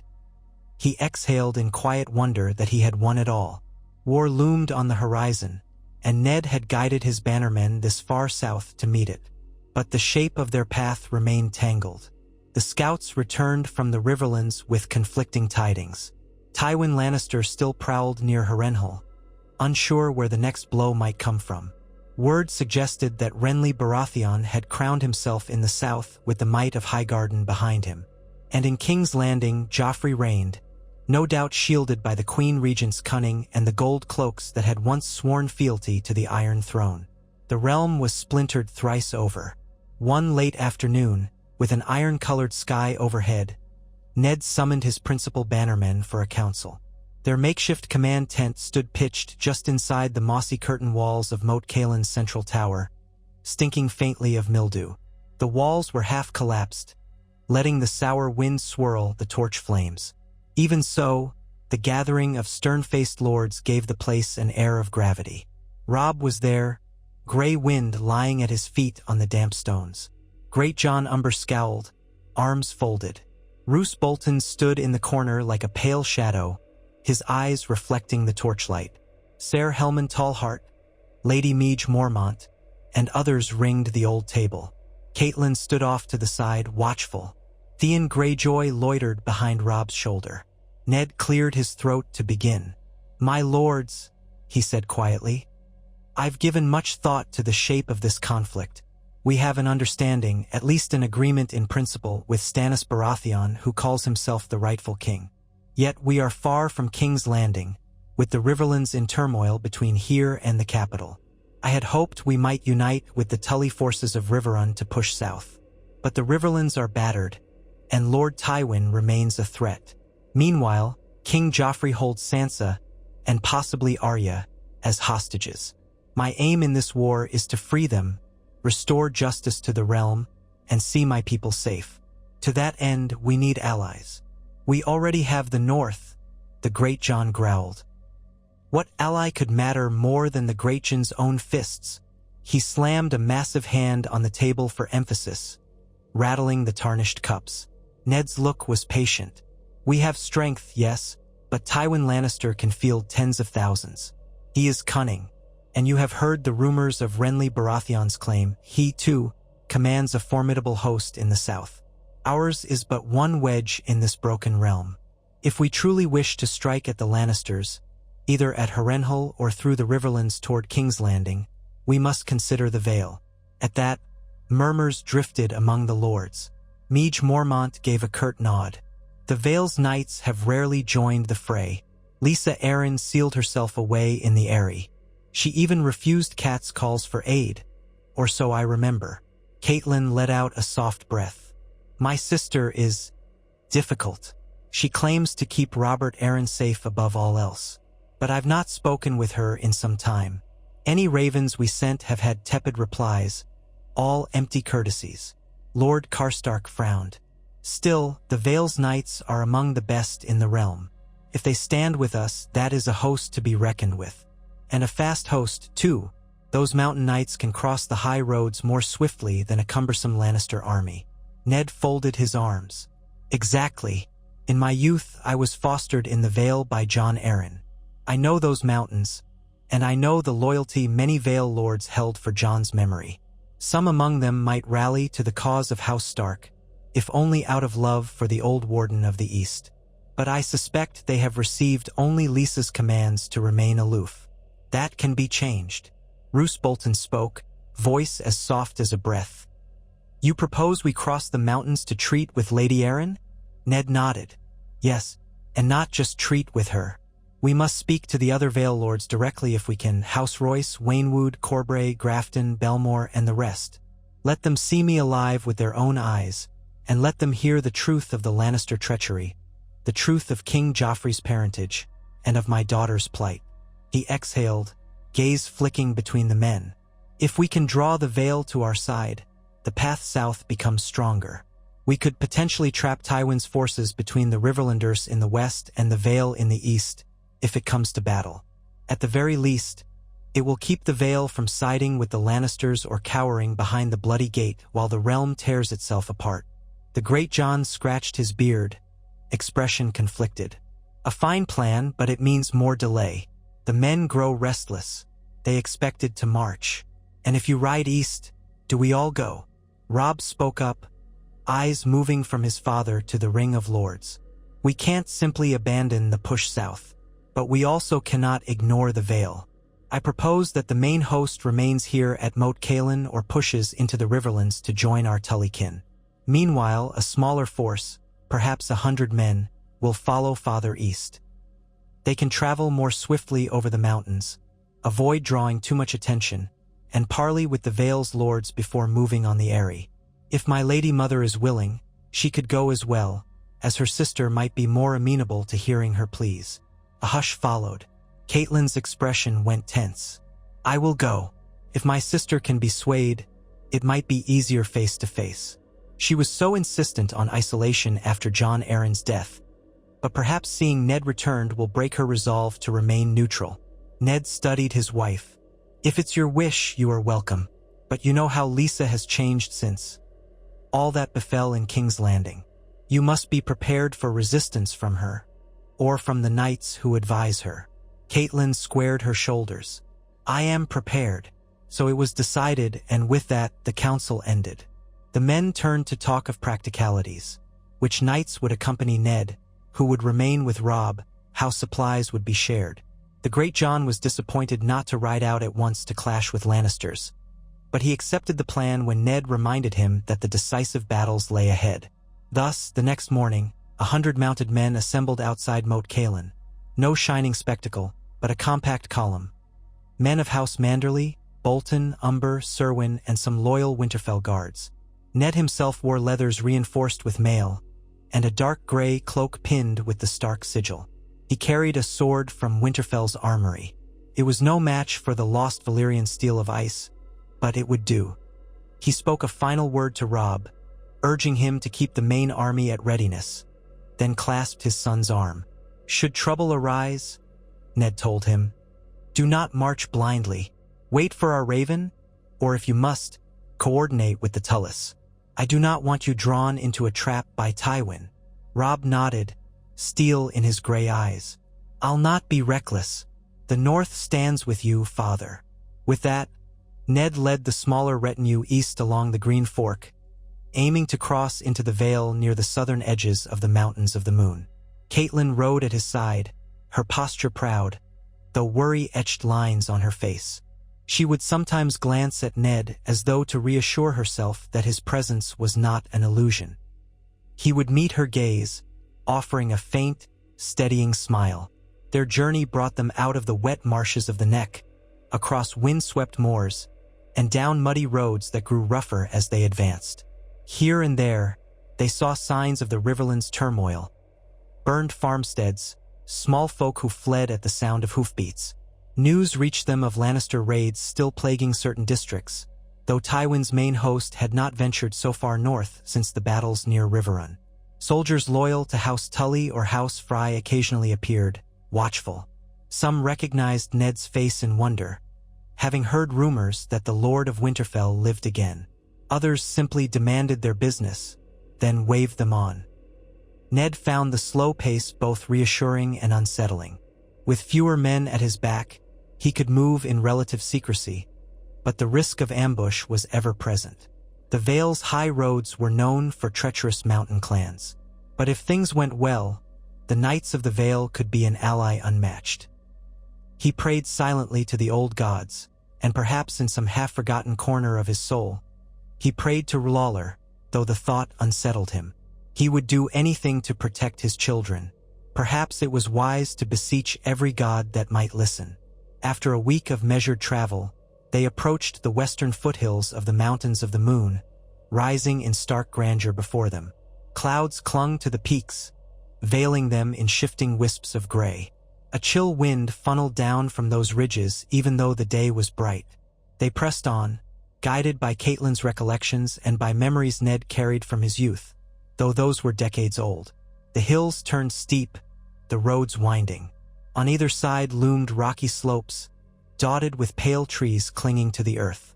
Now and again, they spied the narrow donkey paths that diverged from the main approach, leading to highland hamlets or hidden valleys.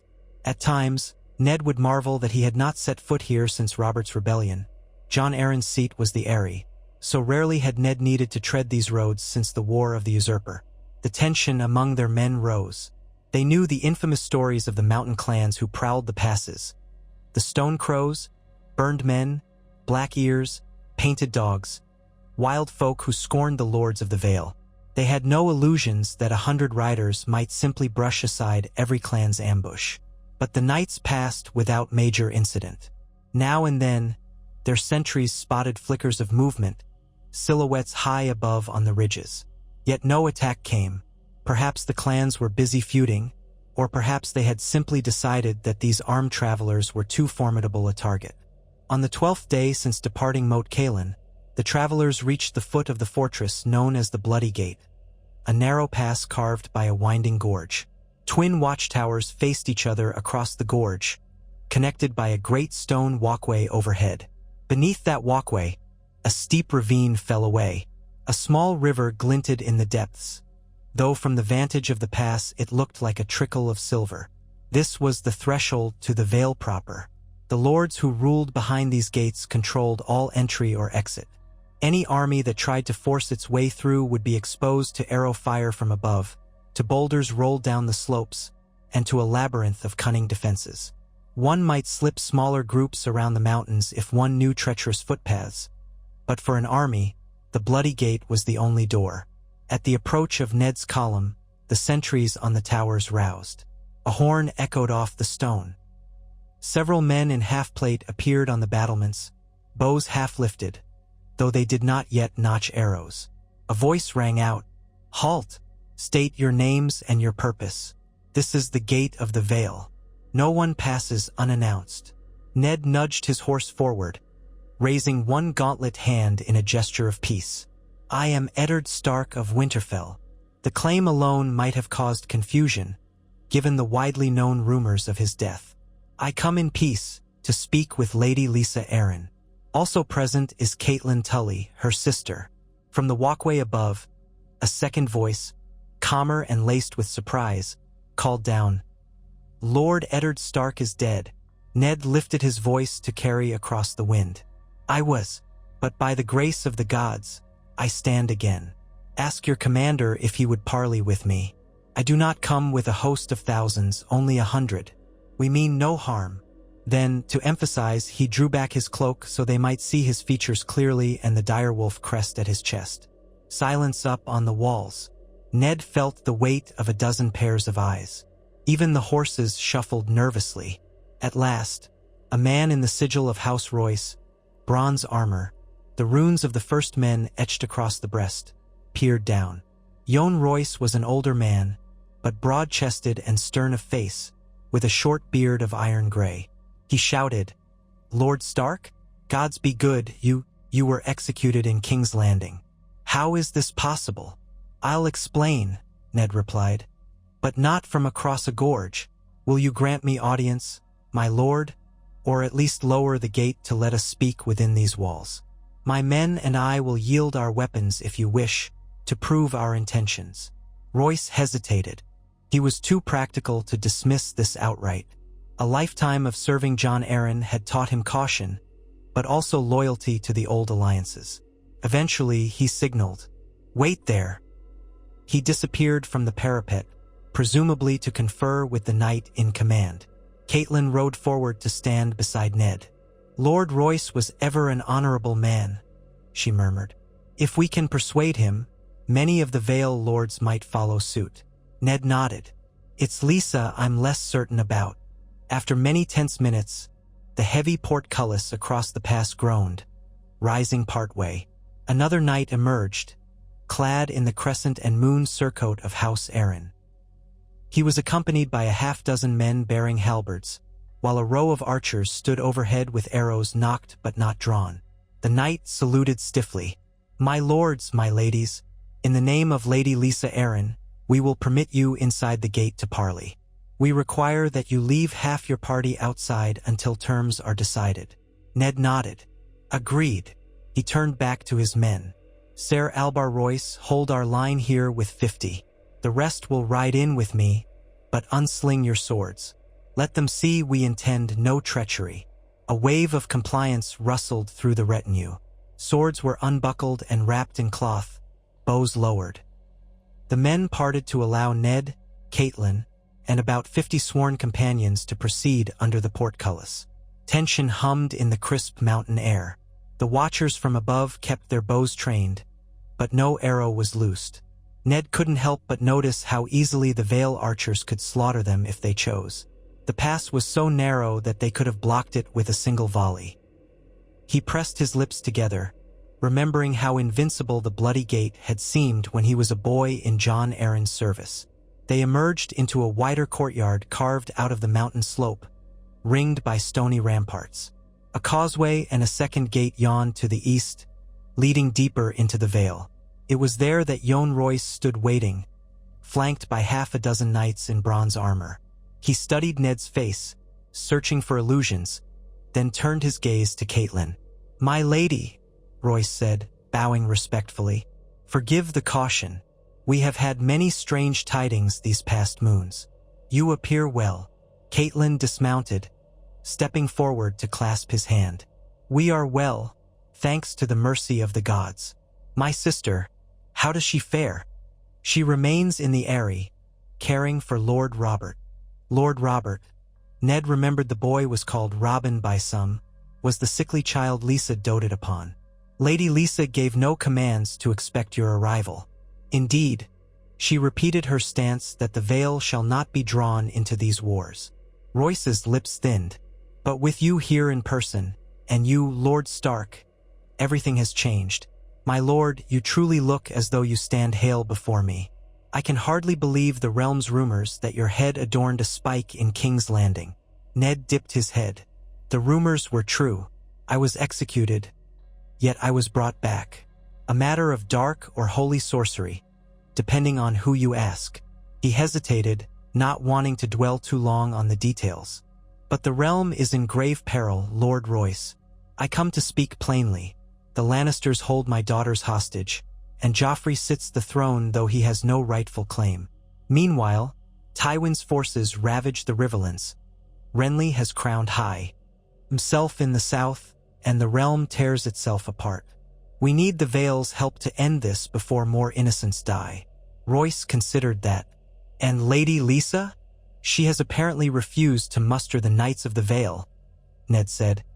"Believing isolation will keep Robert Arryn safe. But if the realm falls to ruin or a false king, how safe will the Vale truly be? We need your strength, my lord. The memory of Jon Arryn deserves better than to see his region cowering behind closed gates while the realm is overrun by serpents." A flicker of emotion passed across Royce's stern features at the mention of Jon Arryn. "Jon was a father to me as well as to many of these lords, but you'll have to speak to them. I cannot speak for all the Vale. Lady Lysa is the official regent for Lord Robert. She has the highest authority unless the Vale lords unite to say otherwise." Catelyn placed a gentle hand on Royce's armored forearm. "We thank you, my lord. Will you allow us passage to the Eyrie, that we might address my sister directly? And perhaps, in the interim, you could call a gathering of the chief houses, Royce, Waynwood, Corbray, Belmore, Grafton, Redfort, Linderley, and others. If we can speak in an open council, we might be able to show them that neutrality is the most perilous course of all." Royce exchanged a glance with the Arryn knight to his side. Then he gave a single, firm nod. "I will send ravens. We shall see what can be arranged. I cannot speak for them, but if they heed my summons, a gathering in the Vale might be possible. As for the Eyrie, that is Lady Lysa's seat. She alone decides who may climb the giant's lance and enter." "Then let us meet with her," Ned said quietly. "For Jon's sake, she might at least hear me. We have not parted as enemies, no matter what caution she has shown." Royce lifted a gauntlet hand. "Very well. We shall accompany you along the high road to the gates of the moon. From there, a smaller party may ascend to the Eyrie. But be warned, Lady Lysa is not easily swayed when it comes to risking her son. She might not greet you warmly." Ned dipped his head in thanks. "I understand."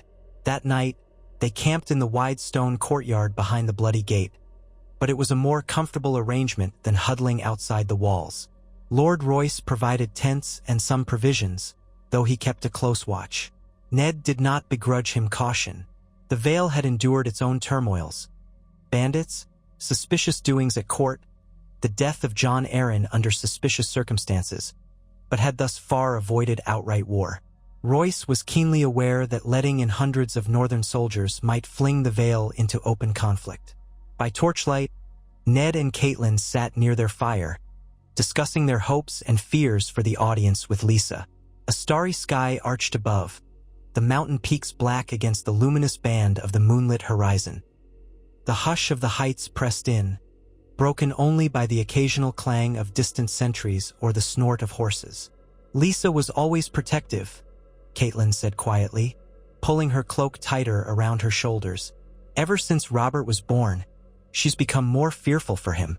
Jon's death shattered her. I wonder how she will react to seeing you, Ned." He stared into the embers.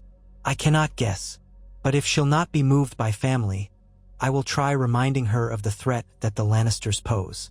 And of her own father's legacy. Hoster Tully's final wish was that his daughters stand together, I suspect. She must realize that no region remains safe if the realm is devoured by war." Catelyn's mouth tightened. She glanced at Ned's neck, though she'd already grown used to seeing him live and breathe. She might be frightened. People fear what they don't understand. Ned's lips curved in the faintest smile. "She can question me all she likes, but I am still Eddard Stark. With luck, that will matter." At dawn, they set forth on the winding high road deeper into the Vale. Yohn Royce himself accompanied them, as did a handful of his knights. The rest of Ned's retinue followed in a measured column.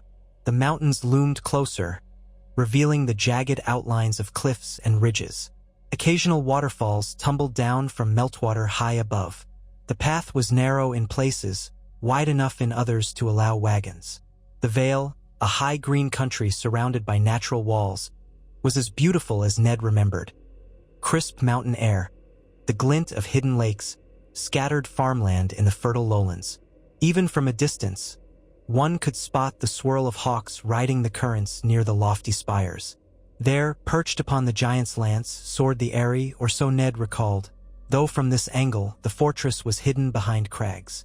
By midday, they reached the gates of the moon, the stout castle that guarded the approach to the Eyrie's famous winding trail up the mountain.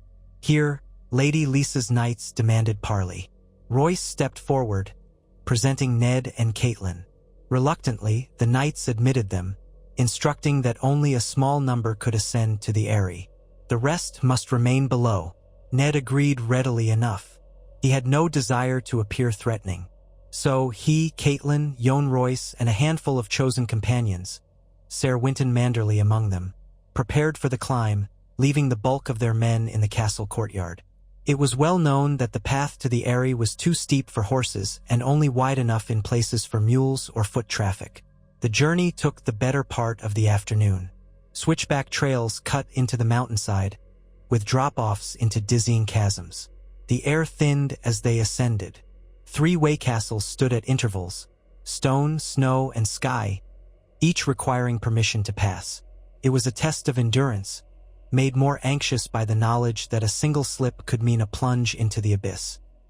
Catelyn pressed on grimly, remembering the route from her earlier visits. Ned followed, feeling the ache in muscles that had not attempted such a climb in many years. Yohn Royce led stoically, though even he paused at times to catch his breath. Each Waycastle greeted them with uneasy courtesy, for letters had gone ahead announcing their arrival. Yet no one tried to bar them. The Vale's knights might have been uncertain or fearful, but they would not defy the presence of their beloved Lord Jon Arryn's old friend without hearing him out. At last, near twilight, They rounded a final outcropping of rock and found themselves before the Eyrie's slender gates. Pale stone walls perched on a shoulder of the giant's lance, high enough that clouds sometimes drifted below the towers. Ned gazed upon the castle with an old sense of awe. The Eyrie seemed half a dream from the vantage of the walkway, its towers so thin and tall they might have been conjured. Behind it rose the peak, capped in snow. Below, a sea of clouds and emptiness. In all Westeros, Ned mused, there might be no seat so precariously grand as this. The guards at the gates wore Arryn livery, a falcon on a sky-blue field. They stood at attention, though Ned noticed the fear in a few pairs of eyes. Again they were admitted, stepping through the courtyard carved from the mountaintop. Turrets soared overhead, slender windows flickering with lamplight. A swirl of near-freezing wind whipped across the stone. Ned tightened his cloak, scanning the place as a flood of memories returned. Jon Arryn's seat had once been a second home for him, but now it felt unfamiliar, chilled by the passing years and overshadowed by Lysa's rule. A castle steward emerged, bowing. "My lord, my lady, Lady Arryn awaits you in the high hall. If you please, follow me." He cast wary glances at Ned, as if making sure he was flesh and blood. They climbed an interior stair, stepping through corridors lined with tapestries depicting falcons, valleys, and the sigils of old Vale houses. The floors were of pale marble, the windows arched to show the sky dropping away outside. Every so often, Ned would catch the echo of a child's voice. He recalled that young Robert Arryn was prone to fits and excitability. The hush of the Eyrie was broken occasionally by the swirl of wind in the towers, moaning like a distant organ. At last they arrived at the high hall. A pair of slender, vaulted doors stood open. Inside, luminous moonlight and torchlight mingled, casting stark shadows across the white floor. At the far end, the famous moon door stood, a narrow, arched door with nothing but open sky beyond it. When used for executions, the condemned were hurled out onto the vast emptiness below, to plummet to the valley floor. It gave Ned a chill, though he tried not to let it show. Seated on the high seat of the Vale was Lysa Arryn, once a comely woman with auburn hair akin to Caitlyn's but of a slightly paler hue. Now she wore a fur-trimmed gown of sky blue, her hair pinned in elaborate braids. A pinched wariness marred her face, and her eyes held a certain frantic glint. Standing near her was little Lord Robert Robin, thin-limbed, with watery eyes and a twitchy manner. He clung to his mother's skirts, occasionally peeking around her. On Lysa's other side loomed two knights in Arryn livery, hands on sword hilts. A third man, short and uneasy, lingered behind the seat, likely a steward or counselor. "Cat," Lysa said, voice high and strained, "you come unannounced, bringing an army into my Vale." Caitlyn drew herself up. "Sister, I wrote you from Winterfell, but you never replied. Surely you have heard the rumors of Ned's return." She stepped aside to reveal Ned fully. "They are true. He stands here, alive." Lysa's eyes darted to Ned. Her face paled. "It's impossible." She took in his features, the lines of care on his brow, his gray eyes that had once been kind but now held a grave intensity. "You were executed by the Lannisters. I read the ravens." "Cat, what sort of black magic?" Ned inclined his head. "Lady Lysa, I am aware of how unbelievable it seems. My death was real, but the Red Priestess in service to Stannis Baratheon intervened and resurrected me. I come not to brandish this miracle as a threat, but to implore your help. The realm needs the Vale." "The realm?" Lysa's laugh was shrill. "You bring war and demands. My son is too delicate for such madness. We shall not be dragged down into these savage battles. The Vale will not be a battleground." Ned exchanged a glance with Caitlyn. He drew a calming breath. "With respect, my lady, the realm is already at war. Tywin Lannister roves the Riverlands, Joffrey sits the throne by false right, and Renly has declared himself king in Highgarden. Neutrality is a myth. If you do not act, war will find you anyway." Lysa pressed her lips together, one arm enfolding Robert's shoulders. The boy was gazing at Ned with a mixture of fascination and alarm. "You are no lord here," Lysa said stiffly. "You have no authority over the Knights of the Vale." "I do not come as your overlord," Ned replied. "I come as your brother by law and your friend. More than that, I once served Jon Arryn, who was like a father to me. If Jon were alive, do you think he would stand aside while the Lannisters tear the Seven Kingdoms apart?" At that, Lysa flinched. "Do not speak to me of Jon. He's gone. Gone. Do you hear?" Her voice trembled. "You all say you want to fight for his memory, but it's war that killed him. War in King's Landing. Poison." She shook her head. "I will not have Robert thrown into the same viper's nest. This is our home. We are safe here, high above the horror. There is no reason to meddle." Caitlin strode forward, her voice low but urgent. "You were the one who first warned us of the Lannisters, sister. You wrote me that they were behind Jon's death. You urged me to watch them. Now that they've truly shown their cruelty by murdering Ned, nearly so, and holding my daughters hostage, do you still claim you want no part in the realm's salvation?" Lysa's eyes flicked with annoyance. "I only wish to protect my family. You and father both forced me into matches and duties I loathed. Now I have the freedom to do as I see fit, to protect my son from the cunning treachery of the Lannisters or any others who might come." She glared. "And what do? You invite war into my Vale, expecting me to open the gates to your northern swords." Ned tried not to let frustration show.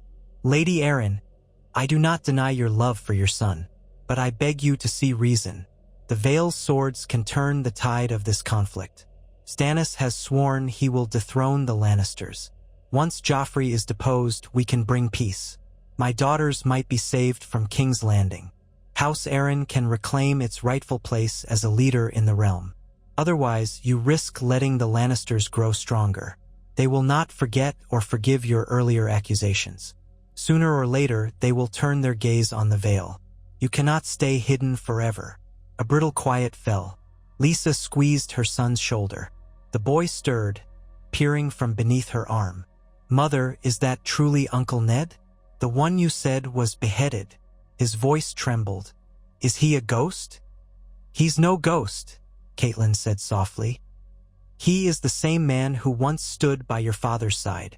Lysa's lips parted to snap a retort, but she hesitated. Something in her expression cracked, letting a thread of grief show through. She looked Ned up and down, recalling the days in King's Landing when he had been named Hand, the day he rode south never to return, so they all had thought. For a heartbeat, pity or longing flickered in her eyes. "Even if I were to lend you some small help," Lysa said in a subdued tone, "what do you expect? That I march the entire Vale into the jaws of war? Risk Robert's life? Risk losing everything Jon built? I cannot. The Vale's strength will keep Robert safer than if you remain alone," Caitlin insisted. "If the Lannisters prevail, they will come for you, you must see that. And if Tywin falls, but Renly or some other king emerges with claims on the Vale, do you think they'll let you remain aloof? Already the realm perceives you as timid. Even your own lords question your isolation." Lysa bristled. "What do you mean?" Yohn Royce, who had entered quietly behind them, cleared his throat. "My lady, you know as well as I that many in the Vale are discontent with your refusal to call banners. House Royce among them. The lords recall the honorable memory of Jon Arryn. They want to defend his legacy." He paused carefully. "I have summoned them to gather. It is within your rights as regent to address them. Yet I must warn you, if you do not at least meet with Eddard Stark, if you do not weigh his words, they may form their own plan. There is talk of unifying under a different Lord Protector if you refuse to act. I mean no disrespect." Alarm flashed in Lysa's eyes. "They would dare usurp my son's birthright?" "I cannot say," Royce answered. "But the threat of the Lannisters grows daily. The lords fear that if we do nothing, we will be devoured in time. They might act to protect themselves." For a long moment, Lysa sat rigid on the high seat. Then she let out a sharp breath, smoothed her gown, and turned to Ned with a resigned tilt of her chin. "Very well. We will hold a council in a fortnight here at the Eyrie. Let the Vale's principal houses attend. I will hear your pleas, Eddard Stark. I will even allow you to speak about forging an alliance with this Stannis. But I make no promise to side with you. Ned inclined his head in thanks. You have my gratitude. That is all I ask, that you listen. Caitlin exhaled softly, relief and weariness mingling on her face. Thank you, sister. Lysa's expression remained stiff. Robert is tired. We must retire now. Stewards will assign you rooms in the Eyrie for the time being, but do not overstay your welcome. And do not bring your entire column up from the gates of the moon. This is not a war camp. Her words held a final note of reproof. She stood, drawing Robert up with her. The boy gave Ned a curious, guarded look. Then, in a swirl of fur-trimmed skirts, Lysa left the high hall, her retinue of knights trailing behind. The moon door creaked gently in the breeze, and torches on the walls flickered, casting the empty seat in swaying light. Yohn Royce let out a breath, turning to Ned and Caitlin. That was less than cordial, but it could have been worse. A fortnight's time, then. I'll send out ravens tonight to the Vale Lords, urging them to attend. If we are lucky, we can gather them. Some may still be reluctant to ride up the mountain, but if they suspect Lady Arryn's hold on power is slipping, they might come to see for themselves. Ned nodded. Thank you for your support, my lord. This is more than we could have hoped for when we set out. A pause. But let us hope it does not take too long. Every day lost is another day Joffrey remains on the throne, with my daughters at his mercy. Royce clasped Ned's arm firmly. Trust that the Vale Lords will hear your cause, especially if you speak with the fervor that once guided you under Lord Jon Arryn. These men revered him. I shall return to the Bloody Gate tomorrow to prepare. In the meantime, rest. The climb has no doubt wearied you. The Eyrie has always tested the body. With that, the older lord departed. Caitlin leaned on Ned's arm. He could feel the exhaustion in her posture. We made it, she whispered. Gods. I cannot tell if Lysa's acceptance is a victory or a defeat delayed, but it's something. Ned slid an arm around her shoulders, steadying her. At least we have a foothold. Now we must wait. And in that time, perhaps we can speak to Lysa more privately, or at least watch her mood. She must still care for you as her sister. Caitlin pressed her lips together, unsure, then nodded. We'll see. The steward led them through the Eyrie corridors to a modest set of guest chambers in a lesser tower, where windows overlooked a steep drop into the twilight clouds. Ned's men, fewer than a dozen who had climbed with him, were assigned smaller rooms, while the rest remained below at the gates of the moon. The Eyrie was not built to house a large retinue. Stone and Sky, the way castles on the approach, would host the Vale Lords once they arrived, or so the steward said. But for now, the castle was eerily quiet.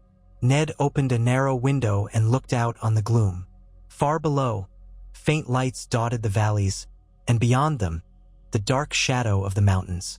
The wind tasted cold. So many memories, so many years. He thought of Jon Arryn, the man who had taught him the ways of war and peace in these very mountains. He recalled a younger Lysa, timid, overshadowed by Caitlyn's confidence. The changes that had come upon them all weighed on him. If only Jon had lived, the realm would not have fallen into such chaos.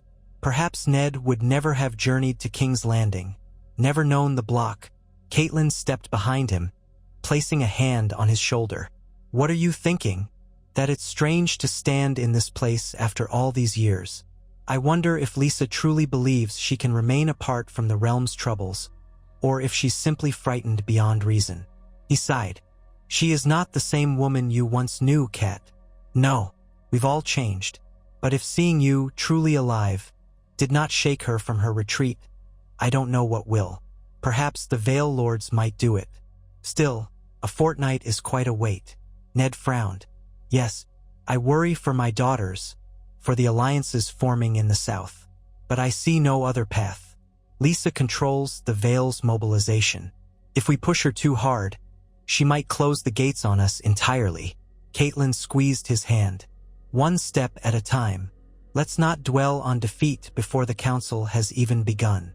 He drew her close, resting his chin on her hair. For a time, they stood in silence, letting the hush of the high castle and the moan of wind beyond the window lull them into a fragile peace.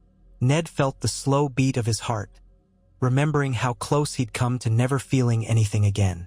The second chance he had been given came at a cost. He felt changed. There was a quiet hollowness that sometimes haunted him. Yet it also spurred him to hold tight to what truly mattered. Eventually, they parted, each too weary for further discussion.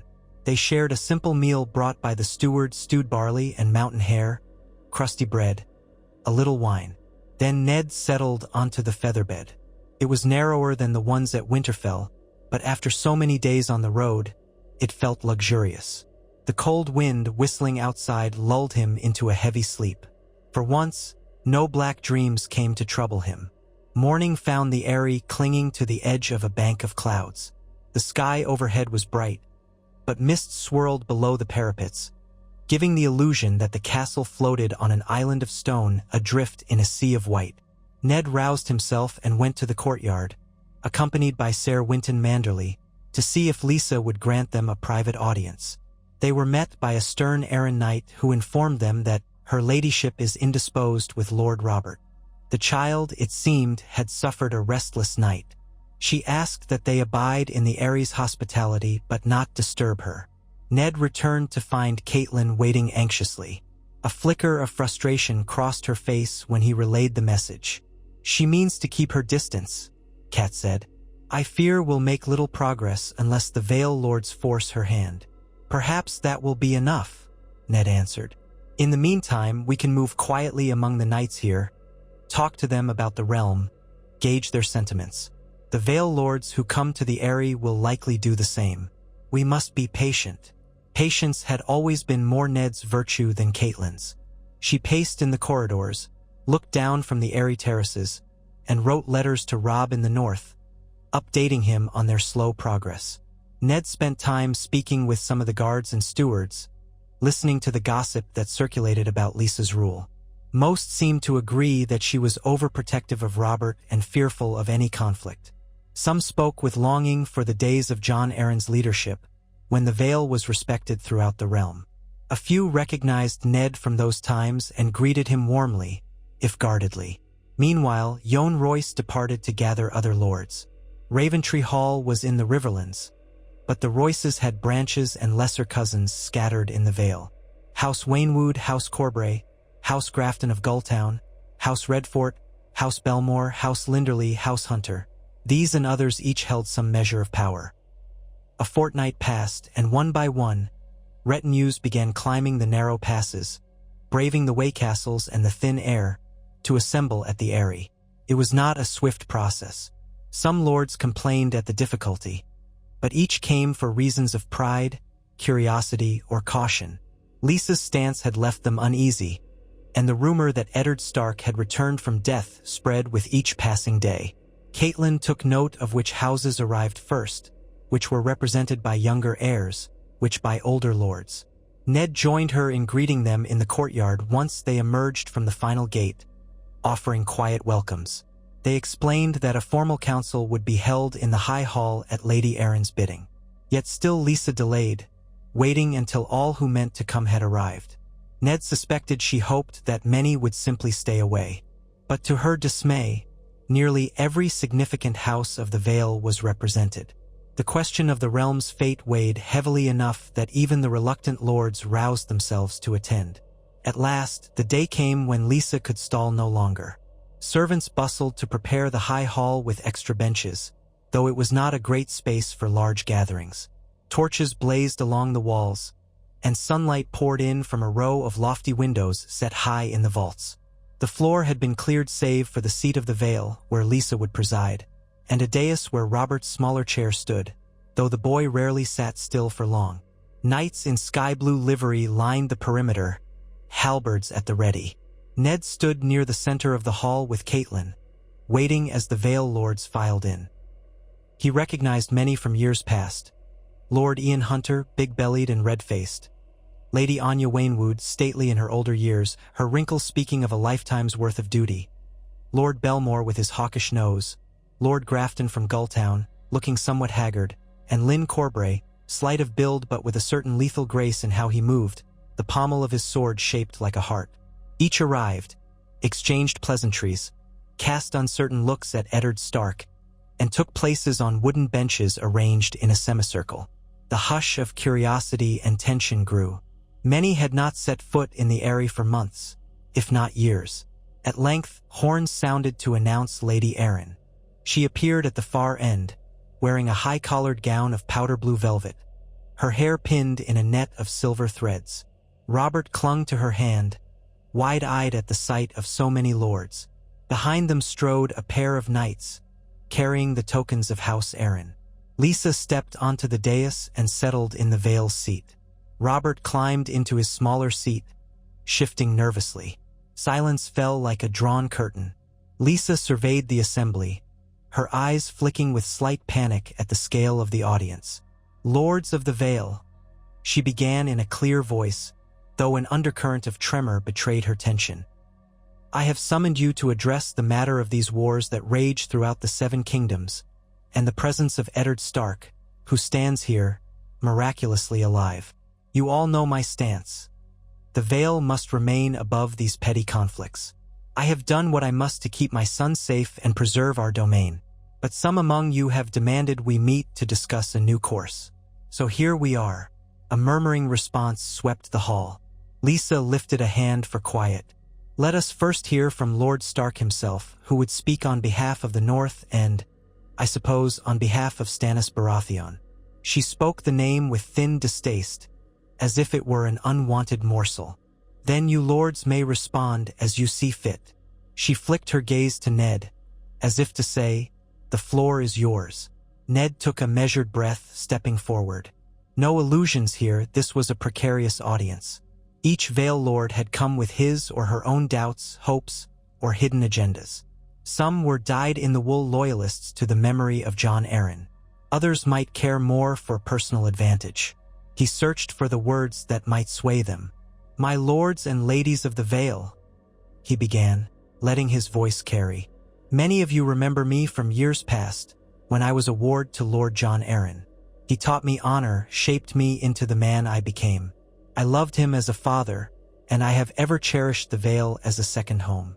Now, grave times are upon us. The realm stands divided.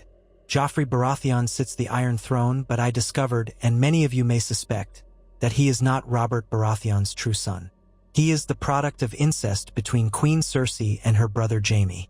Stannis, Robert's younger brother, is thus the rightful heir. The Lannisters have seized power by treachery, imprisoning me once they learned I knew the truth. I was condemned and beheaded, or so the realm believed. But by a miracle, and yes, I confess it was a red priestess who performed it, I was brought back to life. I do not claim to be a wraith or a sorcerer, only a man with a second chance." He paused, hearing soft exhalations among the crowd. "The question before us is not some fable of the undead. It is the fate of the realm. Tywin Lannister's armies lay waste to the Riverlands, and the false King Joffrey holds my daughters hostage. Renly Baratheon has declared himself king in the south, fracturing our unity further. Meanwhile, Stannis gathers forces on Dragonstone, forging alliances to reclaim the throne from the false king. We of the North have pledged our swords to dethrone the Lannisters and free my children, but also to restore justice to the Seven Kingdoms. Yet we cannot do it alone. The Vale is strong, my lords. Your knights are legendary. If you remain aloof, you risk letting one of these factions conquer the realm without your counsel or your safeguard. Or the war might come to your doorstep regardless. A wise man once taught me that walls are little comfort if enemies can starve you out or outmaneuver you. The Vale can only remain hidden so long." A stir passed through the lords. Some eyes shone with interest, others narrowed in suspicion. Ned could almost sense the undercurrents. Some recognized the threat, some yearned for the prestige of riding forth, some were tied by marriage or money to other houses. He spoke on, carefully, "I do not come to demand you bend the knee to the North, nor do I come to tear the Vale from young Lord Robert. I only beseech you to consider forging an alliance with us, that together with Stannis we might oust the Lannisters, protect the people from further ravages, and restore order. In the negotiations that follow, the Vale's needs will be considered. Stannis has sworn to punish those who committed treason, not those who hold themselves aloof. When the Lannisters fall, you can have a hand in shaping the new peace. If you remain hidden, you gamble your fate on whichever side eventually triumphs. He turned his gaze to Lysa on the seat. Lady Arryn fears for her son, and rightly so. War is not gentle, but the surest safeguard for Robert Arryn's future is to ensure the Vale's voice in the realm's decisions. A realm ruled by Lannister cruelty is no safety at all. With that, Ned stopped, letting the echo of his words settle amid the hush. He bowed his head politely and stepped back. Lysa pursed her lips. You see, this is the same plea I have heard from them before, to drag the Vale into a war that need not be ours. She paused, glancing to Robert, who was half listening, half distracted by the high beams in the ceiling. Yet some of you feel differently. Speak, then. Yohn Royce stood, towering in his bronze armor. My lady, I have walked these mountains since I was a boy, when your lord husband, Jon Arryn, was Warden of the East. He was a leader who believed in duty. He marched alongside Robert Baratheon and Eddard Stark to overthrow the Mad King. He did not hide in the Eyrie, though it would have been easy to do so. He risked everything to ensure the realm's safety. Are we to let his memory be tarnished by inaction now? The Lannisters are no friend to the Vale. They hold the Iron Throne unjustly. Rumor says they might well desire to wed Robert to some Lannister child to secure your loyalty, or otherwise subdue you. If we do nothing, we lose any chance to stand as equals when the new king is chosen. I, for one, support Lord Stark's call. A scattering of voices murmured in agreement, though not all. Lyn Corbray rose next, slim and sharp-eyed. Fascinating words, my lord, but we have no guarantee that Stannis is the best choice, or that the North's cause is not just an excuse to carve out its own kingdom. We've heard that Robb Stark was proclaimed king in the North. Are we to trust that the North truly wants unity, or only vengeance for Lord Stark's captivity? Ned answered calmly. It is true that some in the North desired independence. Grief at my apparent death spurred them. But I have persuaded them to lay that aside for now, so that we might unite with Stannis to bring down the false king. My son Robb understands that the realm's safety must come first. If we do not rid ourselves of Joffrey, he will continue to bring ruin. You have my word. If the Vale stands with us, we will not betray that trust. Corbray smirked. Words are wind, as they say in the East. But the North has ever been honorable, so they also say. I remain intrigued, but unconvinced. Lady Anya Waynwood stood, leaning on a polished cane. I knew Jon Arryn. I also know Lord Eddard Stark as a man of principle. I see little benefit in letting the Lannisters sit unopposed. War may be harsh, but it's already come. We either face it or wait for it to devour us. I cast my favor with forging an alliance and preparing the Knights of the Vale to ride. If that means supporting Stannis, so be it. Others chimed in. Lord Grafton worried about trade routes through Gulltown. Lord Belmore complained about uncertain allegiances, and so on. The hall buzzed with argument. Lysa watched, tension etched on her brow, occasionally trying to quell the noise with raised hands. Robert tugged at her sleeve, whispering that all the shouting upset him. She patted his arm, her own face increasingly upset. The sense that the Vale Lords might unify around Eddard Stark, or at least around the notion of action, loomed larger with each passing exchange. Finally, Lysa stood, slamming a palm on the arm of her seat. Enough! She cried, voice shrill. The hall fell silent. She looked over the sea of faces, chest heaving. You all speak of war as though it's a great game, but this is my son's life you hazard. The Vale may be strong, but why should we risk our knights for these squabbles in King's Landing? The Tullys are in the Riverlands, the Starks in the north. Let them handle their disputes. We have a child to protect. Robert, startled by her outburst, began to whimper. Mother, I'm scared. Make them stop arguing. We will, darling, she cooed, stroking his hair. Then her eyes flashed at the assembled lords. You see, he is too delicate for this. My sister, my lord brother by law, and all of you. How dare you endanger him? Jon Arryn gave his life in King's Landing for that fool Robert Baratheon's war. I will not have Robert Arryn share the same fate.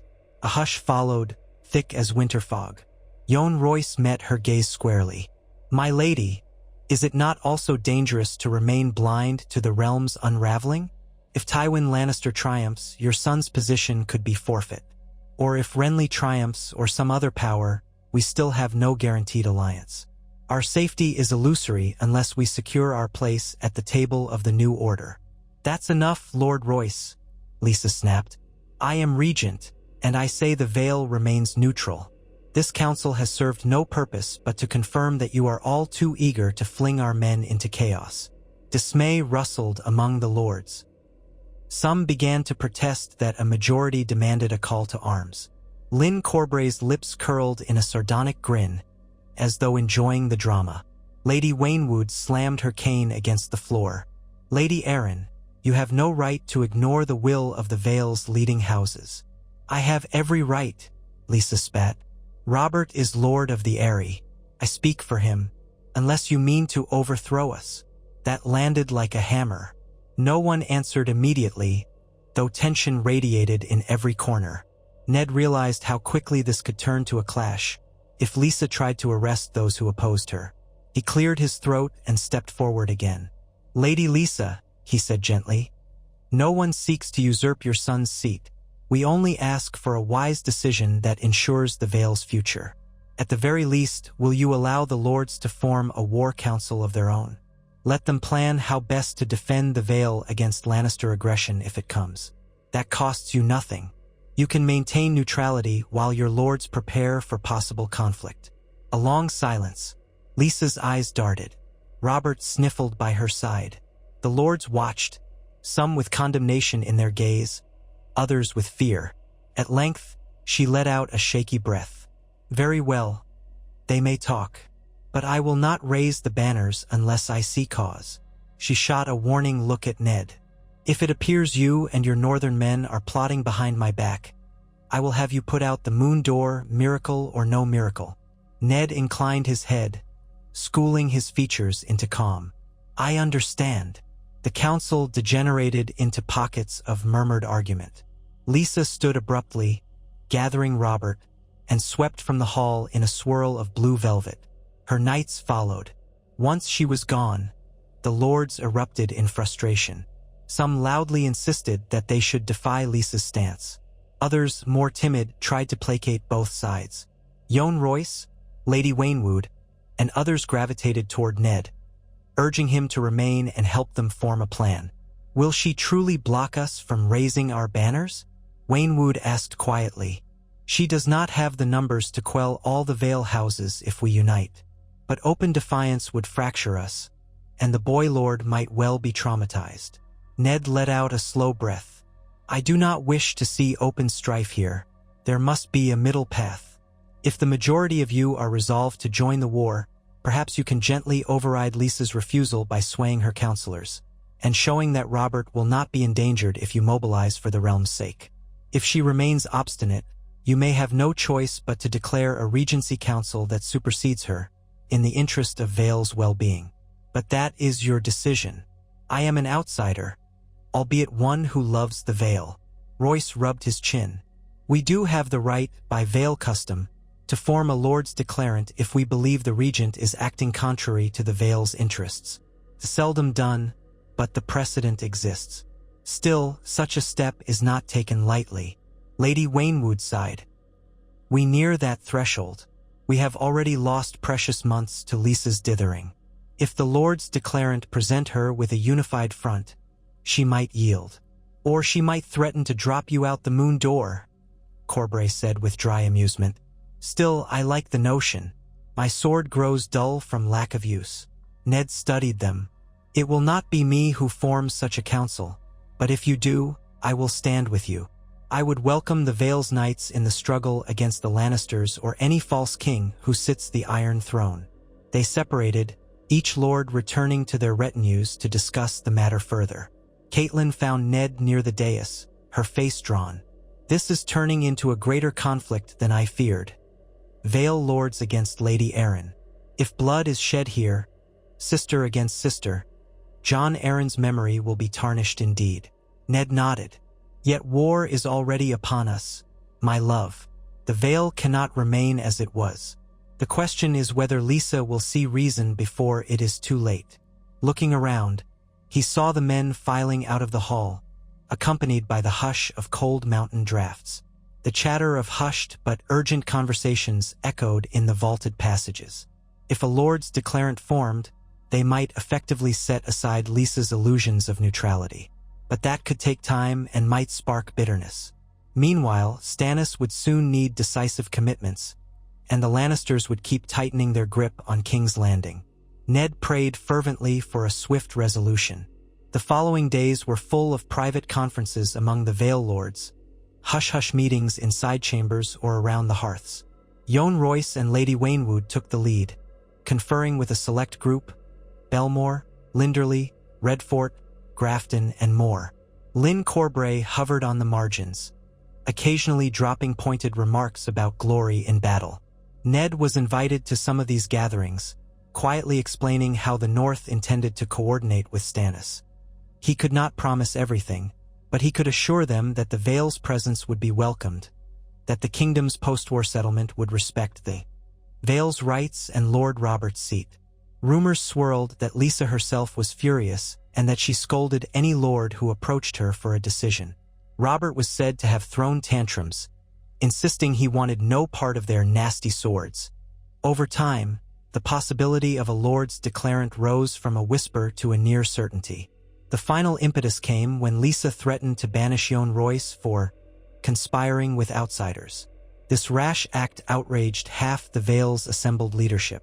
Late one night, Ned was summoned to a gathering in the Eyrie Lesser dining hall. There, by firelight, stood Yohn Royce, Lady Anya Waynwood, Lord Belmore, Lord Redfort, and 3 others. They looked grave. Royce held a parchment bearing a list of names. When Ned entered with Catelyn, the lords turned to them. "We have formed the Lord's Declarant," Royce said, his voice heavy. 7 of the greatest houses in the Vale have signed. "We mean to present Lady Arryn with a declaration that her regency must adhere to our guidance in matters of war, or we will see her replaced by a council that better represents young Lord Robert's interests." Lady Waynwood's stern face softened as she addressed Ned. "We do not wish to spill blood in the Vale, but we see no other way to unite our banners. If Lady Arryn refuses this ultimatum, we will lay siege to the Eyrie if we must. I pray the threat alone is enough to make her yield." Ned stepped forward, nodding. "I understand. You do what you must, in accordance with your customs. I only hope it does not come to violence. For my part, I will do anything in my power to calm Lady Lysa. No one wants the boy harmed." Royce exhaled. "None of us want that. If she has any sense left, she will stand down and let the Vale fulfill its duty." At dawn, the Lords Declarant assembled in the courtyard, in the presence of as many knights as could fit. They were not large enough to forcibly wrest the castle from Lysa by storm. Indeed, the Eyrie's defenses were formidable, but they could cut off supply from the Gates of the Moon and threaten her position by sheer unity. Lysa was summoned, told that the principal Vale Lords demanded an audience. Reluctantly, she appeared on a balcony overlooking the courtyard, with Robert at her side. She eyed the assembled knights with alarm. The cold wind whipped at her hair.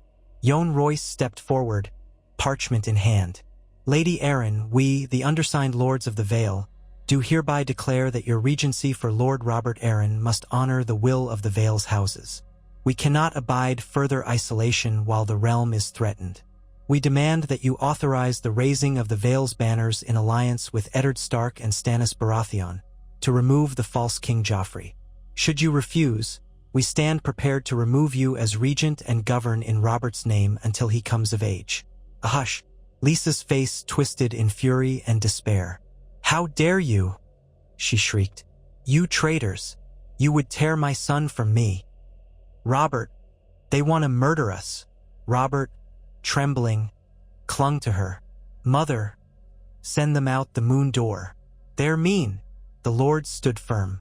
Ned, at the forefront, peered up at Lysa, his own expression resolute yet tinged with pity. "Lady Lysa, no one wants Robert harmed. We only want to secure the Vale's future. If you love your son, you will not sentence him to a realm dominated by Lannisters who already conspired in his father's death. We must act." She pressed a hand over her face, then glared at them. Her voice wavered. "I will not be threatened in my own castle." Royce lifted the parchment. "My lady, this is not a simple threat. 7 of the Vale's greatest houses have signed. We will block supplies to the Eyrie, hamper your movements, and if you try to forcibly remove us, we will resist with arms. This is a last resort. We ask that you yield to the Vale's consensus." Shouts of agreement rose from the ranks. Up on the balcony, Lysa's face drained of color. She looked at Robert, who gazed back uncertainly, then at the mass of armed men below. For a moment, Ned feared she might fling herself into a desperate flight or do something rash. Then her shoulders slumped. She shook her head, tears welling up in her eyes. "Monsters, all of you," she spat. Then, in a strangled voice, "Fine. You want your war? Then go, do as you please. Muster your knights. Ride off to die for all I care. Only leave me and my son in peace."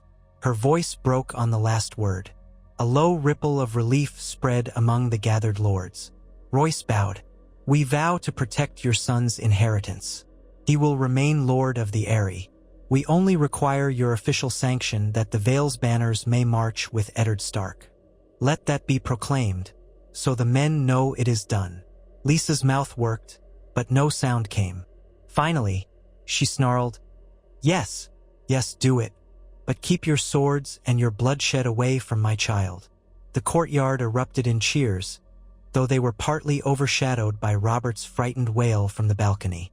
Lysa pulled him close, shooting Ned a look of raw betrayal. Then she spun and vanished inside, the door slamming behind her.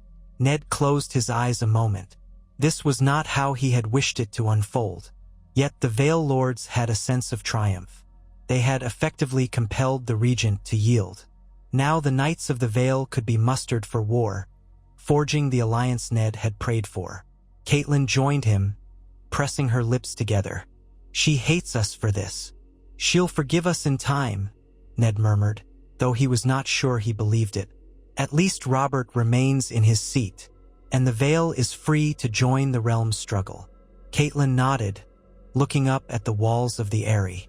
"We will do what we must to save our daughters, to save the realm. Let the gods help us mend this rift one day." Over the next week, declarations went out from the Eyrie in Robert Arryn's name, proclaiming that the Knights of the Vale would gather at the Gates of the Moon in preparation for marching. The lesser lords scattered to muster their men. Jon Royce and Anya Waynwood oversaw the initial logistics, conferring with Ned about how to link up with the North's forces and with Stannis. The Vale's cavalry, with their strong discipline and proud tradition, would be a fearsome addition to any host. Some knights remained uncertain or anxious, but the Lord's declarant carried enough authority to secure compliance. Ned wasted little time. He composed letters to be sent by Raven to Moat Cailin and to Dragonstone, informing Robb Stark and Stannis Baratheon that the Vale had come into the fold. Then he held a private meeting with Jon Royce, Lady Waynwood, and a handful of others in the Ares Solar. Stannis is presumably mustering near Storm's End or Dragonstone, uncertain how to handle Renly's claim. Tywin Lannister lurks near Harrenhal. We might link with Robb's host in the Riverlands and push through the eastern routes, threatening Harrenhal from that side. If we coordinate with the Riverlords under Edmure Tully, we could trap Tywin between us and my son's outriders. Royce frowned thoughtfully. That might draw Tywin's main strength away from King's Landing, giving Stannis a clearer path. Or if we choose, we can press on King's Landing ourselves, though that fortress is formidable. Ned rubbed his brow. This war is no simple matter. We must proceed carefully, ensure we do not expose ourselves to a Lannister ambush. But if the Vale Knights and the Northmen unite with Tully's support, we stand a fair chance of victory in open battle. I will also do everything in my power to rescue my daughters. My greatest fear is that Joffrey may harm them if he sees the tide turning. Lady Waynwood touched Ned's arm, her old eyes kind. We will do what we can to help you free them. The Vale owes Jon Arryn, and you this much. Ned offered a small smile. Thank you, my lady. Outside, the courtyard bustled with men forging weapons, checking harnesses, preparing for the treacherous descent. The Vale was at last stirring from its slumber. The call to arms was not universal among every minor house. Some might drag their feet. But the Lords Declarant had claimed the right to speak for Robert Arryn, and that was enough. The winds of war had reached the high mountains. Catelyn found Ned as he emerged from the solar, a letter in her hand. A raven arrived from Winterfell. Robb has begun moving the main host into the Riverlands. They plan to rendezvous with the Tully forces near the Twins, then push south. He is thrilled to hear of our success here in the Vale. Ned breathed relief. Good. Then we shall join him soon. Once the knights are assembled, we'll march down the high roads, out through the bloody gate, and make for the Riverlands. He paused.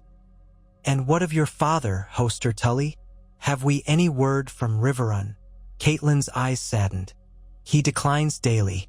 Edmure wrote that father clings to life but barely. I want to see him, Ned. We must reach Riverrun as quickly as we can. If father passes before I arrive...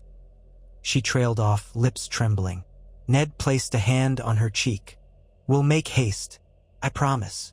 She nodded, taking solace in his nearness.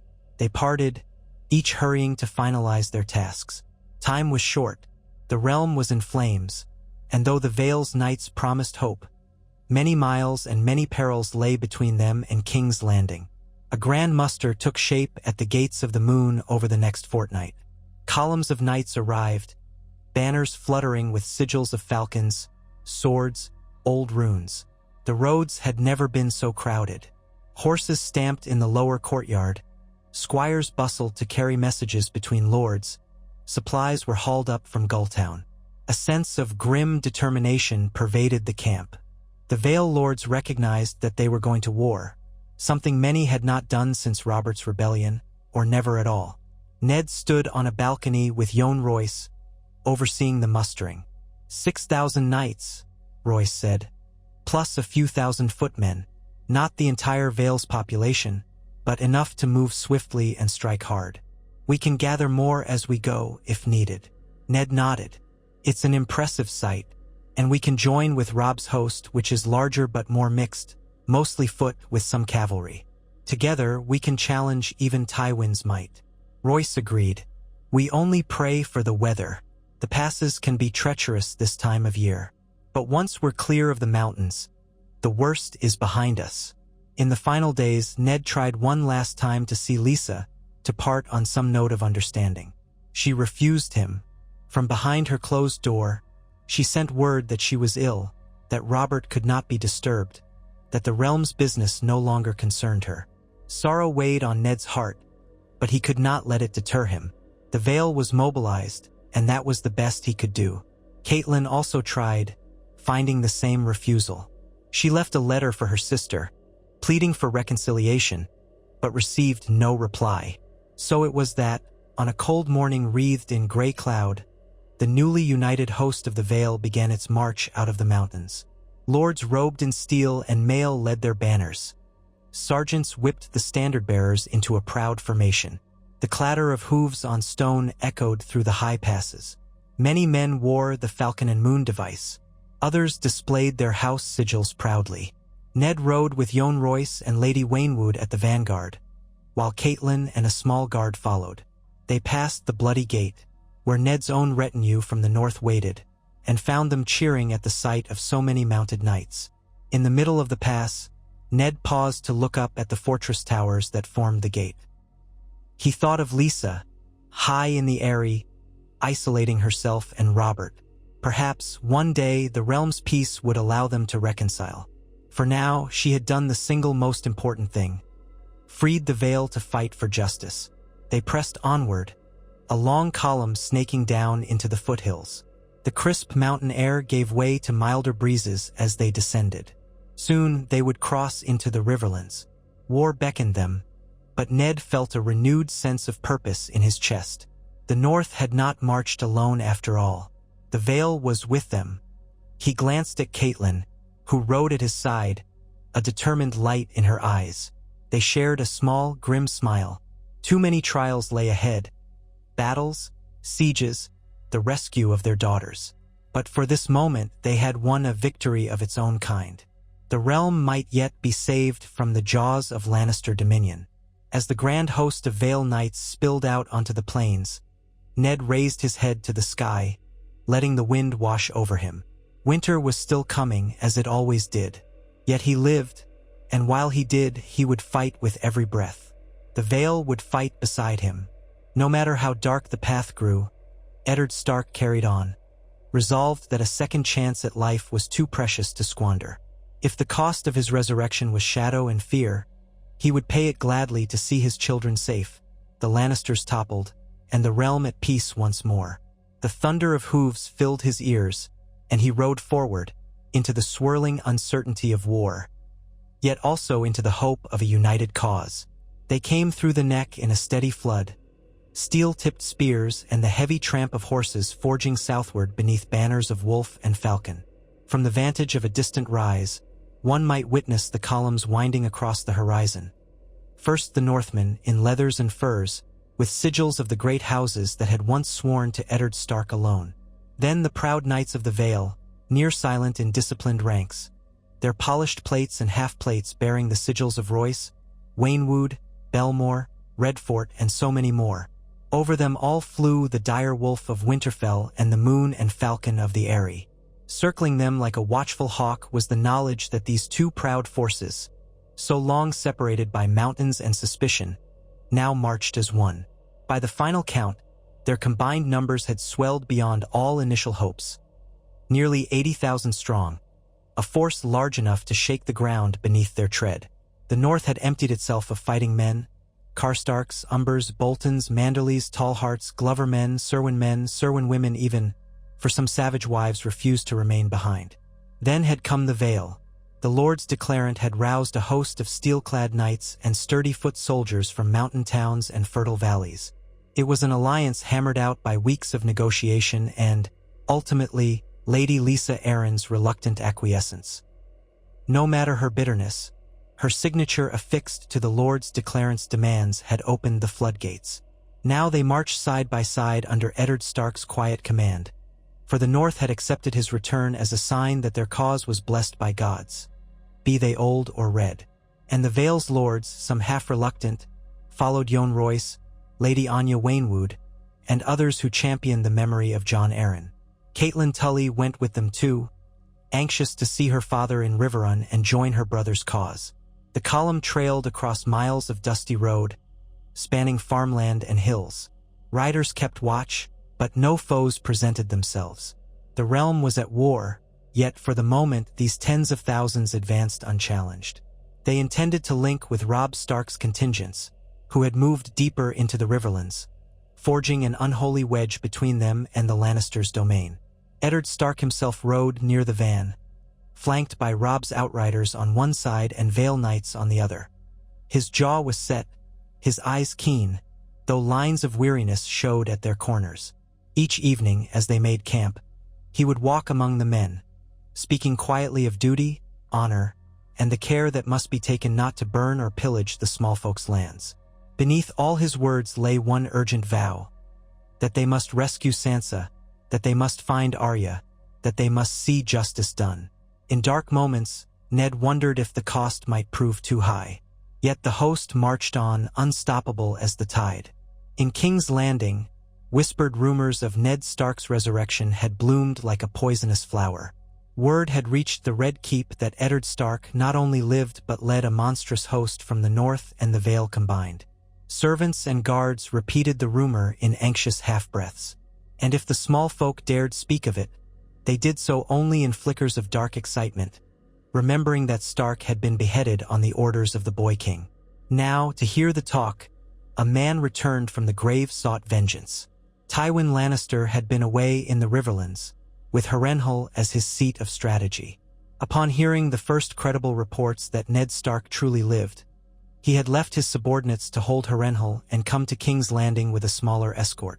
The city gates opened for him in a swirl of Lannister banners, crimson fields bearing the golden lion. Soot and summer dust clung to the hem of Tywin's cloak. His men parted the press of onlookers, allowing him to ride at the head. And the small folk stared, a hush passing through the throng. For if Ned Stark truly walked, then Tywin Lannister's presence in the capital would surely herald some dramatic turn. The Red Keep's gates yawned. The gold cloaks on duty bowed low, well aware that Tywin Lannister was father to the Queen Regent, grandsire to the king. More than that, he was Tywin, Lord of Casterly Rock, Warden of the West, the man who had all but controlled the realm for decades under King Aerys and later under King Robert. The stables rang with the echo of hooves as he dismounted. He wasted no time, handing his reins to a squire, striding into the keep with measured steps that evinced calm authority. Servants and lesser lords scattered at his passing.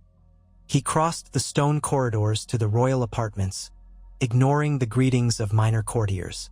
Word preceded him, so by the time he arrived at the doors to the presence chamber, the guards stood at attention, uncertain whether to greet him or bar him. Tywin required no invitation. He stepped inside. A hush fell on those within. Joffrey Baratheon, styled King Joffrey of the houses Baratheon and Lannister, sat on a cushioned seat near a tall window, the Iron Throne looming in the background. His mother, Cersei, stood at his side, her expression taut. The moment Tywin entered, Joffrey rose, scowling. "My lord grandfather," he said in that high-lipped way of his. "You have come at last. About time." Cersei managed a brittle smile. "Father, I trust your journey was swift." Tywin ignored Joffrey's petulant tone and offered Cersei only the slightest nod. His gaze cut back to the boy king. "I came as soon as I received reliable word that Ned Stark is alive and that the entire North rides behind him. And the Vale as well, so it seems. Will you enlighten me as to how this calamity came to pass?" "We had him beheaded," Joffrey snapped, shifting on his feet. "The fool was dead, so how would I know how he came back? That's not my fault. If the gods saw fit to." "Fault has little bearing on reality," Tywin said with chilly calm. "What matters is that Stark's survival undermines your throne. The realm once believed you had put down the leader of a rebellion. Now that he is proven alive with tens of thousands at his back, your hold on power looks tenuous. It does not help that we keep hearing new outrages from your reign. For instance, your repeated cruelties or the casual threats you hurl at your lords. A wise king fosters loyalty.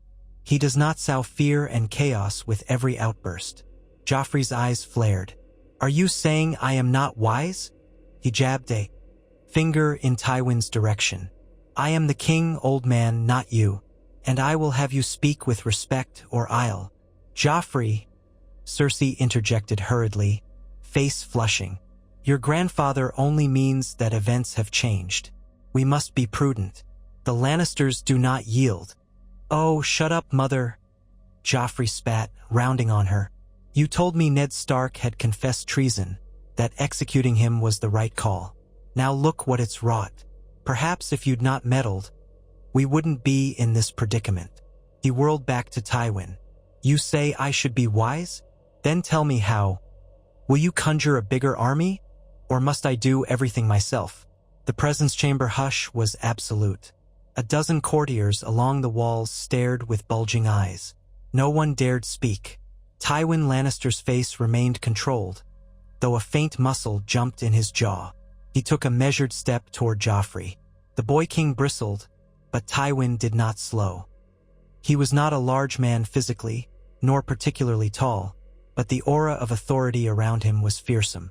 He halted barely a pace from Joffrey's seat. "You will learn courtesy," Tywin said, voice low, "or I will teach you. I have tolerated far too much from you already, boy." Joffrey spat. "I'm the king." Tywin's hand cracked across Joffrey's cheek, cutting him off in mid-sentence. The slap resounded through the hall. Shock stole the air from every witness. Joffrey staggered, blinking tears from his eyes, face flaming red. He scrambled to right himself, mouth forming a furious retort. But Tywin slapped him again, a measured blow that reeled the boy back. Gasps flooded the room. Even Cersei froze in place, eyes going wide. You dare," Joffrey croaked, voice broken with disbelief. "I do," Tywin said, calm as winter steel. "And if you speak again with that shrill insolence, I'll do far worse. You are king in name, but you remain my grandson. And your reckless stupidity has already cost us dearly." He turned his icy gaze on Cersei, who stood pale and trembling. "As for you, dear daughter, your bungled manipulations have led us to this pass. You've stoked the boy's ego, and now you wonder why he's uncontrollable." Cersei's lips parted. She seemed on the verge of an outraged scream, but Tywin moved faster. He jerked a quick nod at 2 Lannister guards who had come with him. They seized Cersei's arms. She let out a hiss of fury, struggling. The courtiers looked on in horror and confusion, but no one dared intervene. Even the Kingsguard, uncertain how to proceed, held their silence. Ser Boros Blunt shifted from foot to foot, but Tywin's glare pinned him. "You cannot lay hands on me," Cersei shrilled, trying to wrest free. "I am your daughter, the Queen Regent." "Regent no longer," Tywin said. "You are finished meddling in affairs you cannot handle. I place you under guard until further notice." He gestured curtly to his men. "Put her in her chambers and see that she remains there, with watchers day and night." "Father, no," she thrashed, spitting curses. "Joffrey, do something." But Joffrey stood there, stunned, tears of rage in his eyes. The sting from Tywin's blow had stolen his immediate capacity for wits, and humiliation had pinned him in place. He opened his mouth, but Tywin flicked him a glance that froze him. The guards dragged Cersei from the hall, her voice echoing with shrill threats. Then silence fell, broken only by the tremulous breathing of the onlookers. Tywin faced Joffrey again, speaking in a quiet, terrible tone. "You are king, yes, but you will heed my counsel. Or I promise you, boy, you will not last long on that throne."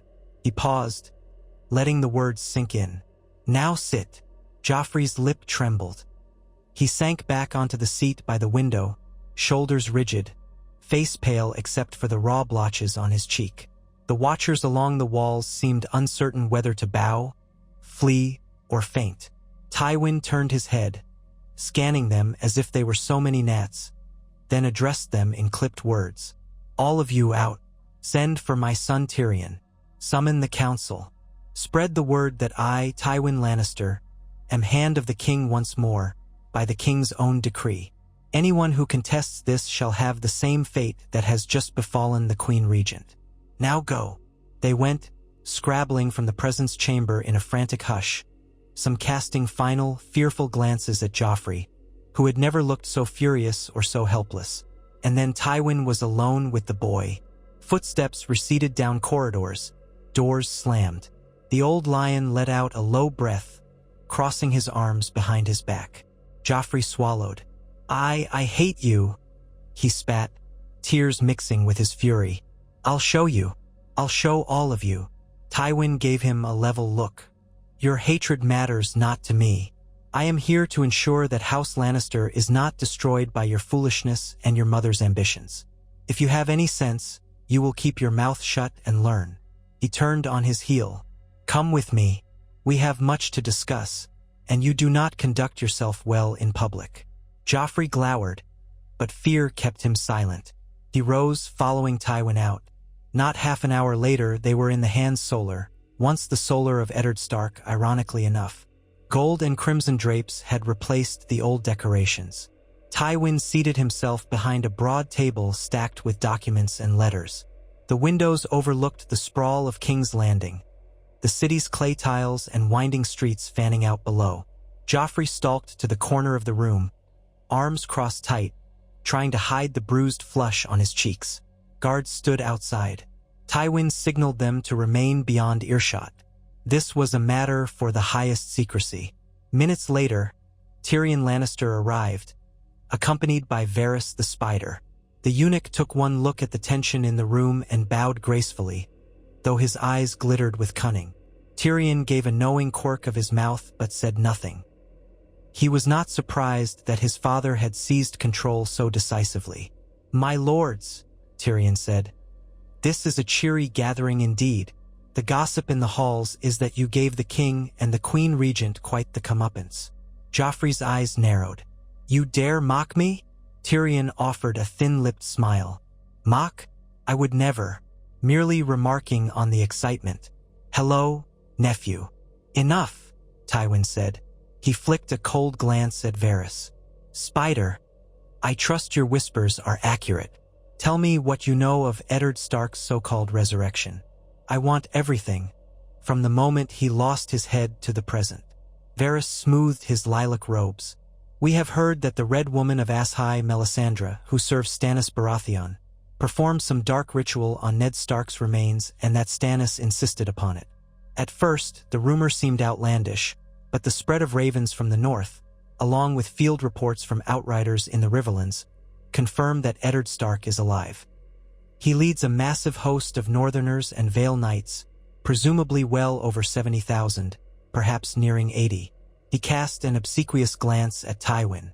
"It appears they plan to unite with the Tullus at Riverrun. No battles yet. They have advanced uncontested." Joffrey's upper lip curled. "So that worthless Renly must be quaking in his boots. Or is he? He has the Tyrells behind him, I heard. Ha! They can all kill each other for all I care." Tywin ignored the boy. "Varys, continue." "Certainly. The Northmen remain loyal to Eddard, or perhaps to the mystique of his resurrection, which many call a sign from the old gods. The Vale, under the Lord's declarant, overcame Lady Lysa Arryn's reticence. They stand with Eddard. By now, I suspect they have reached or soon will reach the Riverlands, near the crossing at the Twins or Seaguard, from whence they can strike south. As for Stannis, he readies his fleet near Dragonstone, but has not yet sailed. Apparently, he hopes to see the realm's other great lords declare for him. He has made overtures, but the arrival of Ned Stark's monstrous host complicates everything. If the North, the Vale, and the Riverlands truly unite behind Stannis, we face a precarious situation, particularly with Renly in the south. Tyrion let out a low whistle. "It's as if the entire realm is bent on toppling us from King's Landing. Meanwhile, we have Tyrell forces massing around Highgarden and Storm's End. The realm is dividing itself into 2 or 3 camps, possibly 4 if Balon Greyjoy decides to strike out as well." Joffrey barked a scornful laugh. "The Greyjoys? They're no threat.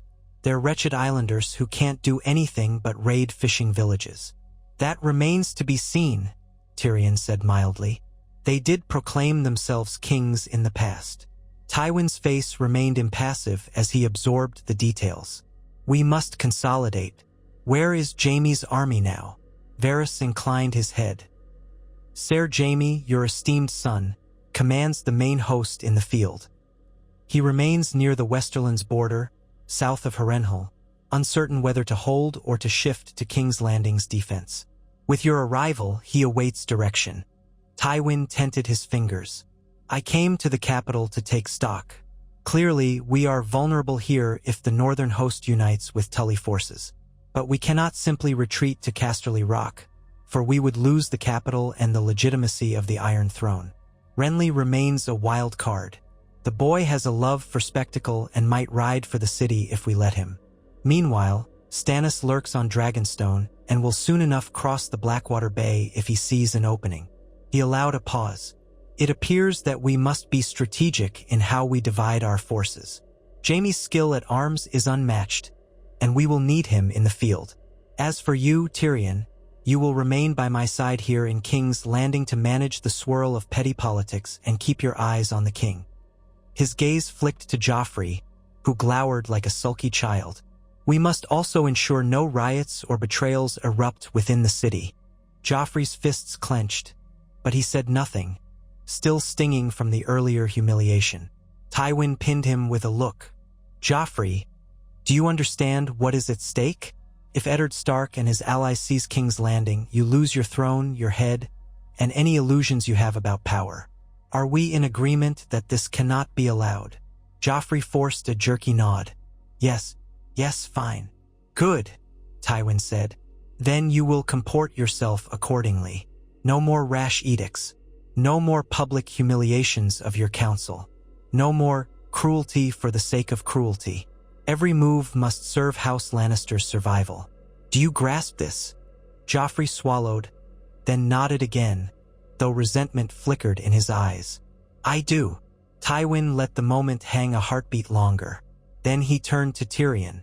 We shall convene a proper war council at once. First, we must recall every last Lannister banner from the west. Then, in coordination with the Crown's forces still in the Crownlands, we must either face Ned Stark in the field or block him from reaching the city. Meanwhile, the city's defenses must be readied for siege in case all else fails. We cannot rely solely on the gold cloaks. Tyrion's mismatched eyes shone with sardonic amusement, though he nodded. As you wish, father. This city might be a tinderbox, though, if bread grows short or the rumor spreads that Ned Stark returns from beyond the grave, the small folk love a story of redemption, or so they say. If we must tighten our hold, we should do so carefully, or we risk a revolt. Tywin's lips thinned. Indeed, we must maintain order or fear of the king's wrath. My wrath, if necessary. Varys, see to it that any rabble-rousers vanish quietly. Also, keep your little birds listening for any signs of infiltration or conspiracies among the city's merchants and lesser lords. We cannot have a second front inside our walls. Varys bowed deeply. As always, I live to serve. Then you are dismissed for now. Tywin turned to Tyrion. You stay. Varys slipped away, leaving father, son, and the glowering king behind. The door shut with a groan. For a moment, the hush was thick enough to stifle breath. Tywin eyed Joffrey. You should return to your chambers. Speak to no one about your mother's confinement. I'll issue a statement that she is indisposed. If you or she attempt to defy me, I will see the throne replaced by another of my blood. Joffrey snarled. You can't. Try me. Tywin's voice was cooler than steel. My men in the city outnumber the gold cloaks. The Lannister name still has weight. If you imagine you can rely on Tommen or Myrcella for help, think again. They will do as I say, or I'll lock them away as well. Now go. Joffrey trembled with fury but spun on his heel and stomped out, slamming the door behind him. The echo reverberated. Tyrion let out a long breath, leaning against the table. Well, that was bracing. You think the boy will obey? He has little choice, Tywin said. He's a coward at heart. For all his bluster, he can be reined in by fear of losing the throne. Now we have more vital concerns. Sit. We have to plan for the possibility of a large-scale confrontation with Ned Stark's host. 80,000, if Varys's reports are to be believed, is a staggering number. Tyrion took a seat, steepling his fingers. Yes, but how cohesive is this alliance? The North, the Vale, and presumably the Riverlands all fighting together. That is no minor coalition. Even the proud knights of the Vale alone are formidable, if well led. The Northmen are known for their fierce loyalty to the Starks. The Tully lords despise us for the depredations we inflicted on their lands. They'll likely join as well. As for Sansa Stark's presence here, that's a tenuous bargaining chip. If Ned truly returns, we can't be sure Sansa remains a bulwark against him. Tywin's mouth tightened. We must secure Sansa carefully. Or better yet, see if we can use her to open negotiations that might stall the enemy advance. A hostage is only valuable if the foe will not risk her life. If Ned Stark truly loves his daughter, he may hesitate to assault King's Landing if we threaten her. But that only works if we are prepared to follow through. Tyrion grimaced slightly. You speak of harming an innocent girl, your prisoner? War is war, Tywin said. But do not let Joffrey near her. That whelp might ruin everything with one of his sadistic impulses. We must keep her alive and relatively unharmed, unless we decide to use her as a final resort. In that scenario, well, we do what we must. A silence. Tyrion exhaled. Delightful. And what of the rumors that Arya Stark is at large somewhere? If that is so, Ned might not be entirely hobbled by our threats regarding Sansa. Tywin shrugged. We have not heard news of Arya. She vanished after Ned's beheading. She might be dead or in hiding. If we cannot use her, we focus on Sansa. Now, to Jaime.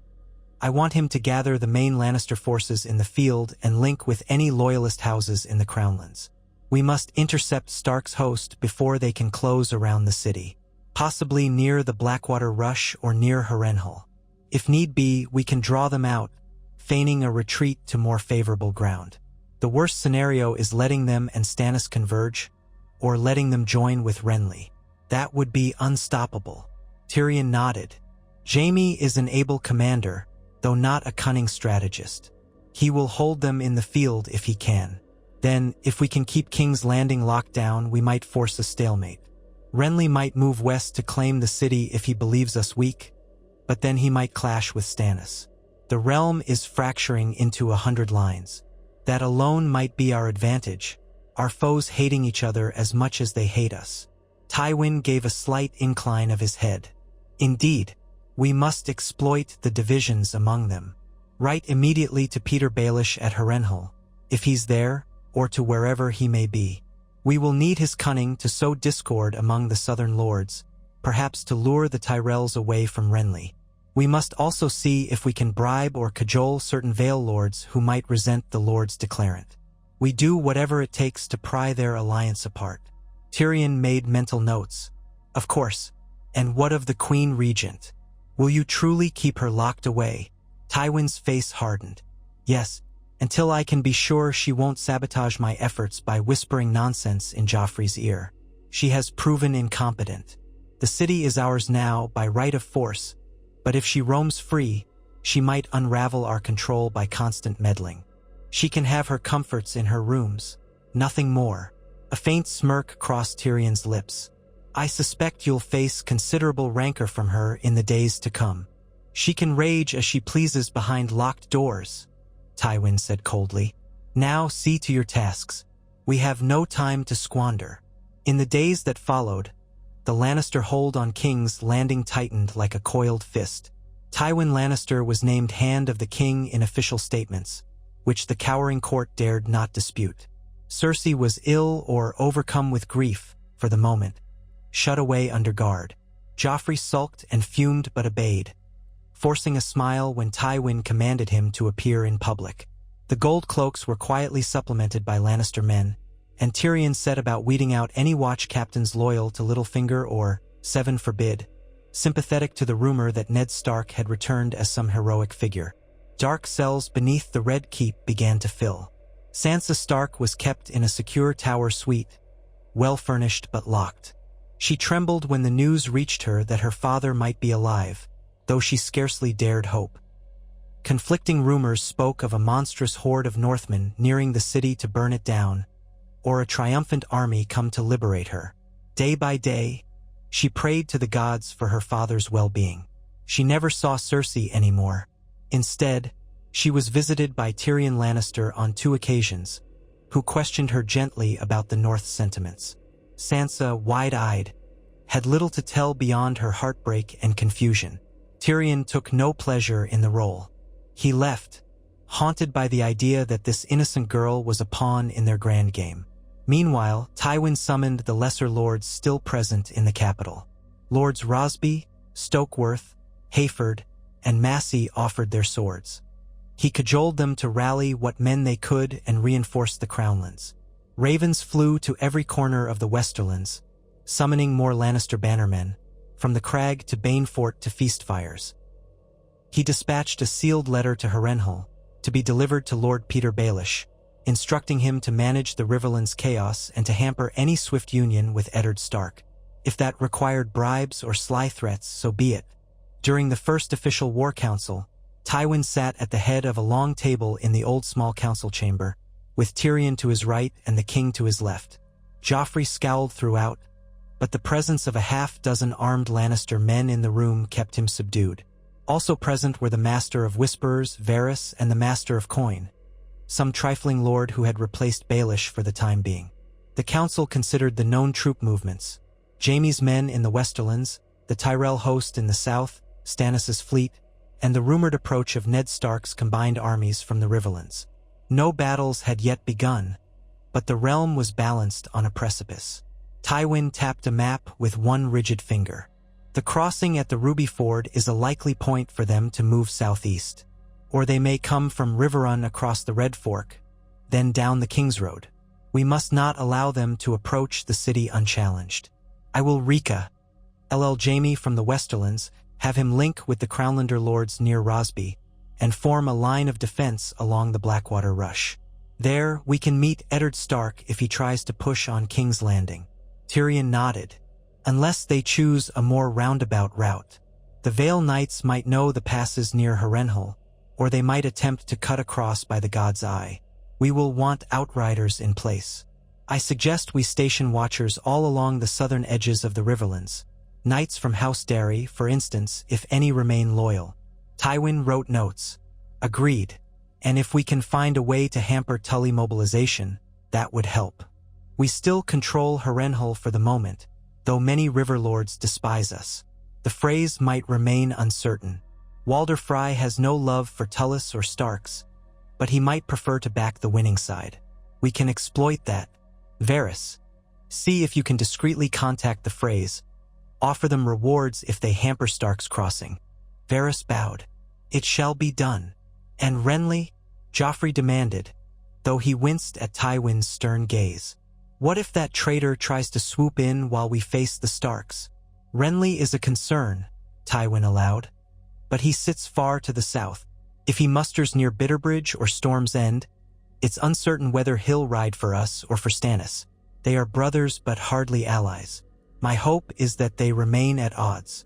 With luck, their rivalry distracts them from us. Joffrey set his jaw. And if it doesn't? Then we face them as well, Tywin said, irritated by the boy's ignorance.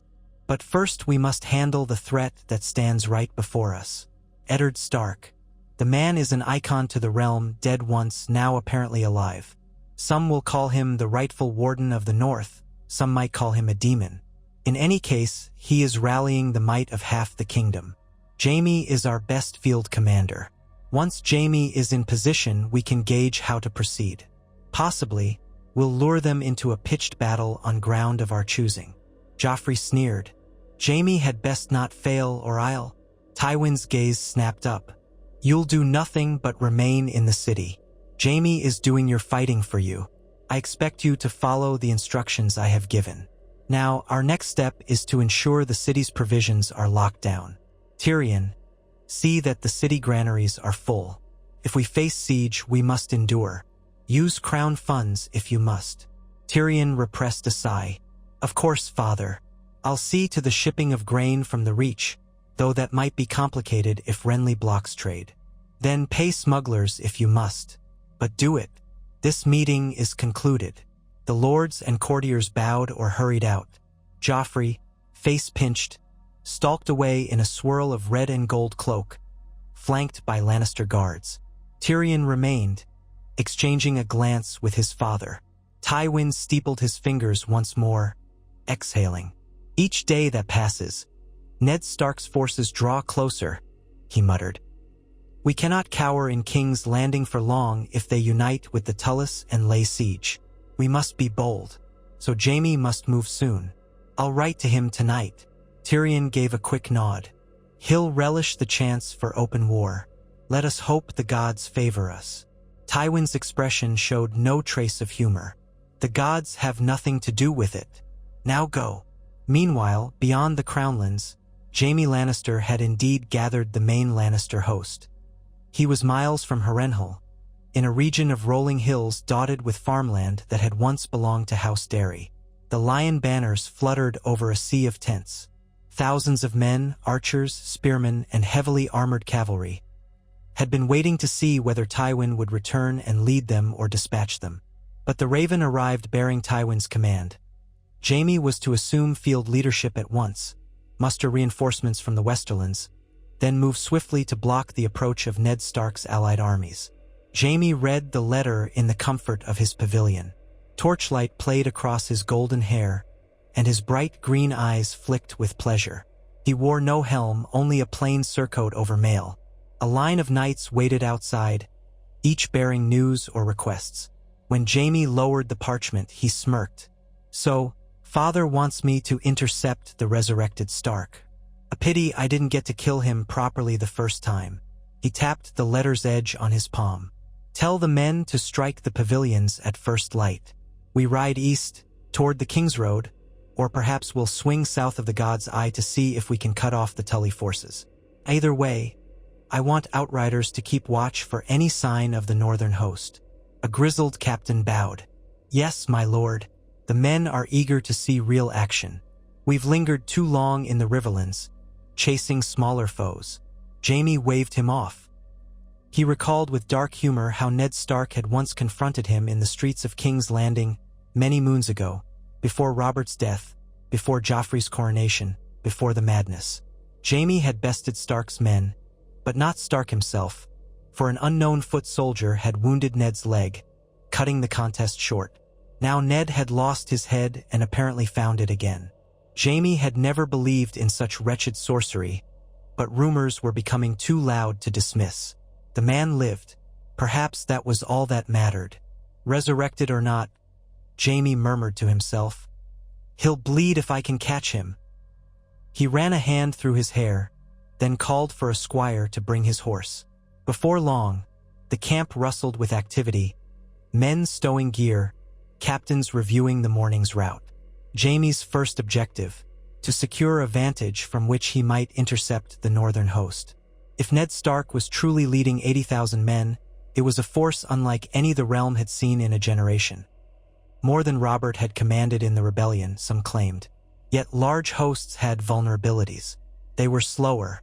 They needed more provisions. They could be outmaneuvered, perhaps. A confident grin curved Jaime's mouth. "We shall see if the old gods have made him unstoppable." Much further north, Eddard Stark guided his allies steadily southward, pushing deeper into the Riverlands. Rain spattered them on the third week, turning roads to muck. But the lords pressed on, their men forging across streams and farmland blackened by earlier Lannister raids. The horrors inflicted on these lands by Tywin Lannister and his bannermen were plain to see. Burned villages, broken holdfasts, fields sown with salt. The small folk emerged hesitantly at times, looking upon the passing columns with dread. When they recognized the Stark banners, some wept with relief. Others feared any host as a predator, for they had already lost all. Robb Stark joined his father a day's ride from the twins, having come west after ensuring that Walder Frey would not bar them. The old man had proven surly and suspicious, but with an army of 80,000 at his doorstep, he had not the means to resist or the cunning to demand a better bargain. "Take your men across, but mind the rules," he had muttered. For a moment, Ned recalled how the crossing had once been vital in the War of the Five Kings. Now Walder Frey was overshadowed by an alliance far beyond his manipulations. Catelyn wept to see her son again, though they had parted only a short time prior. She pressed her face to Robb's shoulder, remembering the days she thought Ned lost. Now father and son rode in unison. A bittersweet swirl moved around them, for the burdens on Robb's shoulders had not eased. The northern lords still saw him as the young wolf, and the Vale Knights looked upon Ned Stark with superstitious awe. Holding these factions together required constant diplomacy. When at last they approached Seaguard and turned southeast, a raven reached them from Riverrun. Lord Hoster Tully's health was dire. Edmure Tully begged Catelyn to come quickly if she wished to see their father before he passed. So they diverted to Riverrun. The fortress perched at the confluence of the Red Fork and the Tumblestone, its moat glinting beneath dull skies. The silhouette of Riverrun's walls brought tears to Catelyn's eyes, for this was her childhood home, battered now by war. The mood in the courtyards was somber. Men from House Mallister, Bracken, Blackwood, and Vance patrolled the ramparts, still wearing the scars of repeated Lannister assaults.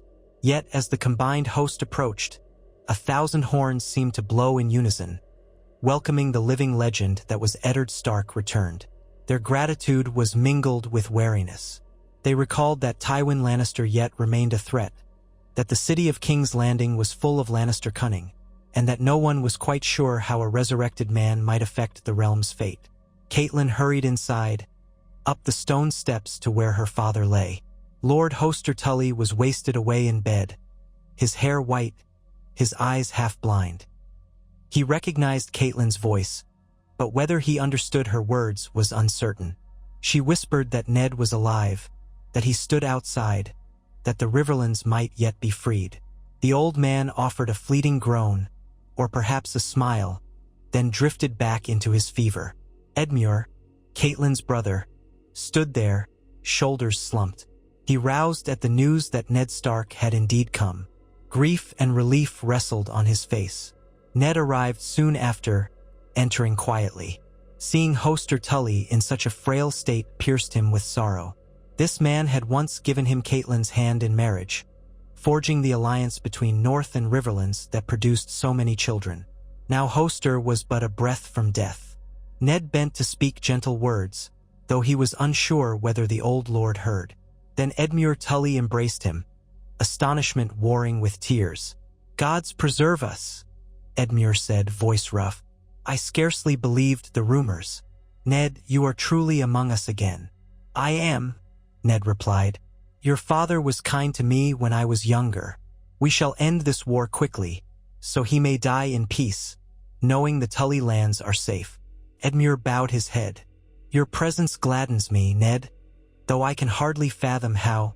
If it means we can throw off the Lannisters, I'll not question the means." Riverrun stirred with renewed purpose as word spread that Eddard Stark, the Vale Lords, and the entire North marched for justice. Edmure convened the local Riverland bannermen, Lister of Seaguard, Blackwood, Bracken, and others, to pledge their swords. Some had been battered by earlier conflicts, but they still mustered men. Now, the combined host promised to swell beyond even the original 80,000, for the Riverlords had small but steady additions. Food would be the biggest concern, but careful rationing and supply lines from White Harbor and the Vale might sustain them. Meanwhile, Ned held council with Robb Edmure, the Vale Lords Jon Royce and Lady Waynwood, and the principal Northern Lords, Great John Umber, Roose Bolton, Lord Karstark, Meege Mormont, and others. They gathered in Riverrun's Great Hall, around a table strewn with maps of the Trident, the King's Road, and the Crownlands. Outside, a brisk wind rattled the shutters, and the day was overcast, mirroring the gravity within. Ned rested his hands on the edge of the table. "We face a choice. Push south directly toward King's Landing, or attempt to neutralize Harrenhal first. Harrenhal is nominally held by Lannister allies. If we leave it behind us, it could threaten our rear. On the other hand, every delay grants Tywin Lannister time to bolster his position near the capital." Roose Bolton's voice slipped out like a whisper of silk. "Harrenhal is large and formidable, though it is said half-cursed. If we must siege it, we could waste weeks or months. Tywin's men could catch us in the flank. Perhaps we should press on, bypass it, and rely on smaller detachments to keep watch for any sally from the fortress." The Great John scoffed. "No fortress can hold forever if we starve it. But we'll need speed, as Lord Bolton says. Let Harrenhal rot. The big question is, do we face Tywin in open battle, or do we march straight for the city and box him out?" Jon Royce frowned, his heavy bronze armor clinking. "We must be mindful that Tywin is cunning. He might lure us in, then strike from behind. We do not want to be pinned between the walls of King's Landing and a Lannister host. The city's defenders, plus Tywin's field army, could trap us in a vice." Caitlin, who stood off to the side, found her voice. "And my daughters. Sansa is surely still a hostage in King's Landing. Arya might be or might not. We cannot let them be used against us. If we besiege the city, Joffrey or Tywin might threaten Sansa's life to force a retreat. We must plan carefully." Her eyes flickered to Ned, and heartbreak flashed there. She wanted to free Sansa above all else, but she feared the Lannisters would kill her if pressed. Ned's jaw tightened. "Yes, we must consider the chance that they will harm Sansa, but we cannot let that alone deter us from removing the Lannisters. Our best hope might be to encircle the city quickly, offer terms that guarantee Sansa's safety, or threaten dire consequences if they harm her." The Lannisters keep her alive for leverage. They will not lightly discard such a bargaining chip. Robb folded his arms. Then Harrenhal can remain a lesser threat for now. We move to the King's Road, keep our outriders far forward, and watch for Jaime's approach. If we can defeat Jaime's host in the field, the city becomes vulnerable. Perhaps Tywin is inside the walls, or perhaps he's in the field with Jaime. We must find out. Edmure Tully traced a line on the map. The crossing of the Red Fork near Fairmarket might be an ideal approach. If we cross there, we can swing around Harrenhal to the east. We'll have to watch the roads around the God's Eye. Word says Jaime is somewhere south of Harrenhal, possibly near the Westerlands border. He might move to block us. That's where the first battle may well occur. There it was, the open admission that soon blood must be shed. For all Ned's hopes of a swift resolution, he could see no path that did not lead to battle. Tywin Lannister would not yield the throne or Joffrey's claim, and the realm was too far gone in chaos for easy treaties. Ned forced himself to breathe, remembering that he had promised to do whatever was necessary to rescue his daughters. Even if it meant war, he drew himself up. Then let us finalize a plan. We cross near Fairmarket. We avoid a direct siege of Harrenhal. We keep scouts forward. If Jaime or Tywin meet us in battle, we shall face them with all we have. The Vale Knights on our flanks, the Northern Cavalry at the center, the Riverlords supporting as they can. We will avoid wanton destruction. I have no wish to punish the small folk of the Crownlands, but the Lannister army must be met. The lords each voiced their assent, some with grim excitement, others with subdued acceptance. It was said that the combined might of the North and the Vale was unstoppable, but Ned knew well that no host was truly invincible. War was the father of uncertainty. Still, none spoke of turning back. As the meeting ended, Ned paused, glancing at the standard draped across the dais. The direwolf of Stark entwined with the trout of Tully. In days to come, perhaps they would add the falcon of Arryn to the banner in commemoration of the Vale's presence. He thought again of Lysa, of the resentment she bore. The Lord's declarant had forced her hand. That was the shape of this war. Alliances formed by necessity, each house clinging to survival. Could the realm be pieced together again after so many betrayals? With a heavy heart, Ned returned to the solar that Riverrun had granted him. He found Catelyn already there, gazing out a narrow window at the rivers below. She turned when he entered, a question in her eyes. He spoke before she could. I know your fear, Cat. I share it. We risk all that we love by confronting the Lannisters, but we cannot let them triumph, or all the realm falls under their tyranny. Sansa, I swear we will save her. She stepped into his arms, resting her head against his chest. I believe you, Ned. I believe you. Only, the thought of Sansa in that viper's nest with Joffrey and Cersei, though Cersei might no longer hold the strings. The rumors say Tywin is in control now, that he's locked Cersei away. She shuddered. The girl must be terrified. Ned stroked her hair. All the more reason to free her soon. The best chance is to force Tywin's surrender or remove Joffrey from the throne. For that, we need a decisive victory. I had hoped the realm might be spared another slaughter, but events have moved beyond us. Catelyn sighed. Then let us pray the gods give us strength. My father, he may not live to see the outcome, but he will rest easier if the Tully banners ride with you. They fell silent, comforted by each other's closeness. Outside, the castle bustled with preparation. Smiths hammering, cart drivers shouting, war horses stamping in the stables were loomed. Yet for one brief moment in that high room, husband and wife clung to a trace of solace, a taste of warmth in a world grown cold. Far away, in the Red Keep, Tywin Lannister had taken possession of the Old Hand's Tower as his personal quarters. Servants came and went, bearing ledgers, raven scrolls, trays of food. None lingered, for they sensed the tension that radiated from the old lion. He was penning letters by lamplight when a quiet rap on the door heralded the arrival of Tyrion. "Father," Tyrion said, stepping in. "News from the Riverlands. Our outriders near Harrenhal confirm that Ned Stark's host has bypassed the castle." They seem to be heading for the crossing near Fairmarket, as we suspected. Jaime is on the move from the Westerland side. With luck, they'll meet in the field before the foe can reach the Crownlands. Tywin looked up, brow creased. Good. The gods know we cannot allow that monster army to approach King's Landing unopposed. Jaime will do his duty. He tapped his quill on the inkwell. And what of the city?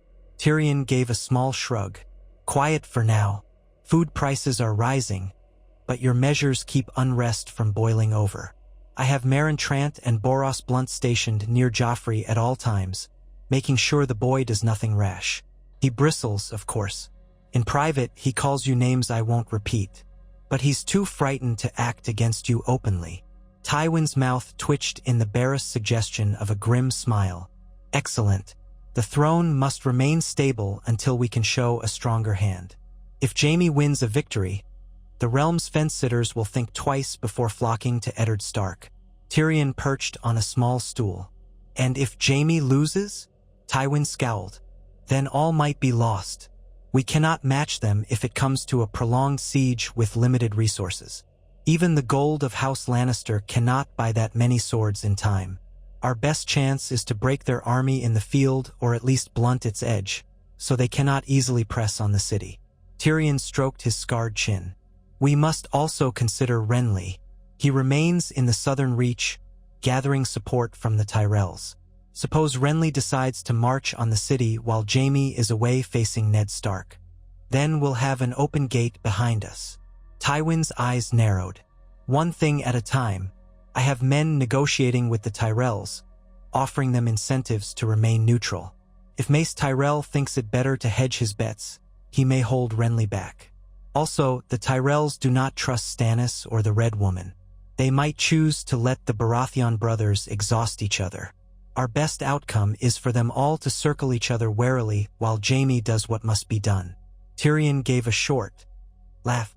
And in the meantime, we keep the king from murdering half the court in a tantrum. Precisely. Tywin put down his quill. I'll send more letters to the lords of the Crownlands, urging them to muster more men. It may not be enough, but we must show strength. The moment the realm smells weakness, they will desert us. Tyrion nodded, swirling a cup of wine. Then I wish Jaime good fortune on the field. He sipped, then paused. When do we let Cersei out? Tywin's expression hardened. Not yet. She will remain under guard until the immediate crisis is resolved. Perhaps after Jaime's first victory, if events go in our favor. Otherwise, she might conspire to undermine me with Joffrey. We cannot afford that. She had her chance to govern. She squandered it. Tyrion set down his wine. She won't forgive you. Or me. Tywin let out a quiet, humorless breath. That concerns me not. Now leave me. I must finish these dispatches. In the blackness before dawn, Jaime Lannister's cavalry began their march eastward. Row after row of mounted knights in gilded or enameled armor, foot soldiers armed with spears, crossbowmen manning supply wagons. Their host was no match in raw numbers for Ned Stark's, but they were well-trained, well-led, and supremely confident. Jaime rode at the forefront in shining mail, a cloak of crimson swirling behind him. He wore no helmet, preferring to let the wind stir his golden hair. His green eyes glinted with something akin to relish. War was many things, bloody, savage, uncertain, but Jaime found a certain clarity in the cut and thrust of open battle. In the end, either you won or you lost. No amount of cunning or contrivance could change the outcome of a sword stroke. The dawn tinted the eastern sky pink and gold. Jaime and his men pressed on, determined to intercept Eddard Stark's monstrous host in the Riverlands' heart. No battles had yet been fought, but the lines had been drawn. The Lannister lion against the resurrected wolf, with the falcon flying at its side, and the trout swimming near. Soon enough they would clash. Tens of thousands would meet steel to steel, and the victor would shape the fate of the Iron Throne. Behind them, the realm held its breath, as uncertain as a candle flame in a storm. In King's Landing, Tywin Lannister quietly tightened his fist around the city's throat, while Joffrey stewed in hatred, and Sansa Stark prayed in her locked tower. Far in the south, Renly might or might not make his own move. On Dragonstone, Stannis sharpened his resolve, no doubt aware that if Ned Stark and Renly overshadowed him, his claim would wither unless he acted. Shadows crept across the face of Westeros, but no blow had yet fallen. Eddard Stark stood upon a slight rise west of Fairmarket, a place where the plains unfurled before him, dotted with scattered farmsteads, each battered by prior raids. The combined host of the North, the Vale, and the Riverlands sprawled across the fields, forming a vast encampment. The sun was sinking behind them. His horse shifted beneath him as he scanned the horizon. In a day or two, they would press on, expecting to meet Jaime Lannister's vanguard somewhere south or east. Every sense in Ned's body felt taut as a bowstring, because he knew that the next chapter of this war would be written in blood. Night fell. Torches kindled across the wide camp. Tens of thousands settled into uneasy rest, feasting on salted beef or meager rations, telling quiet stories of their families or forging new bonds with allies from other regions. Under a darkening sky pricked with stars, men from the north drank with men of the Vale, discussing the mysteries of Eddard Stark's return and the future battles. The Riverlanders went about caring for battered farmland. The air smelled of horses, sweat, and the tang of wood smoke. Ned retreated to a makeshift command tent pitched at the center of the lines. Robb, Edmure Tully, and Yohn Royce joined him. They studied maps again by lantern light, speaking in hushed tones of tomorrow's movement. The hush was thick with unspoken dread and determination. Catelyn had retired to pray for her father, for her daughters, for all she loved that might be lost if the next days went ill. At last, Ned sighed and stepped out of the tent for a breath of cool air. The wind ruffled his cloak. He gazed up at the night sky. There was no turning back. If the next dawn brought word that Jaime Lannister approached, the ground would be watered with blood before long. That, or the Lannisters might attempt some cunning feint or slip around them. Ned had to remain vigilant. He thought of the moment he'd knelt upon the scaffold in King's Landing, about to lose his head. He had believed that was the end. He had thought to see his family never again. Yet by some dark or holy magic he had returned. For this alone, for the love of his children, for the duty he owed them, he would not falter. He closed his eyes, remembering the quiet peace of the crypts at Winterfell. Could he ever again find that peace? In the distance, the dire wolves that accompanied Robb and other Stark scions howled, their voices echoing over the fields. A hush fell on the men, for the wolves' call carried an omen's weight. Ned stood, letting that sound wash over him. Then he bowed his head and whispered a prayer to the old gods. They had carried him this far, or so he believed. He asked them now for the strength to finish what he must do, for his daughters, for the North, for the realm. Tomorrow, or the next day, or soon after, war would explode across these plains. For now, there was only the hush of a soldier's camp, the quiet crackle of fires, and the vast, uncertain dark pressing in from all sides. In King's Landing, Tywin Lannister locked his own kin away and seized the city in an iron grip. Jaime Lannister drew ever nearer, eager for the clash. And so the final threads of peace unraveled, step by step, heartbeat by heartbeat, in a realm where kings vied for power and the dead did not always stay dead. Whatever dawn would bring, none could say, but Eddard Stark stood ready to face it, in life or in death once more.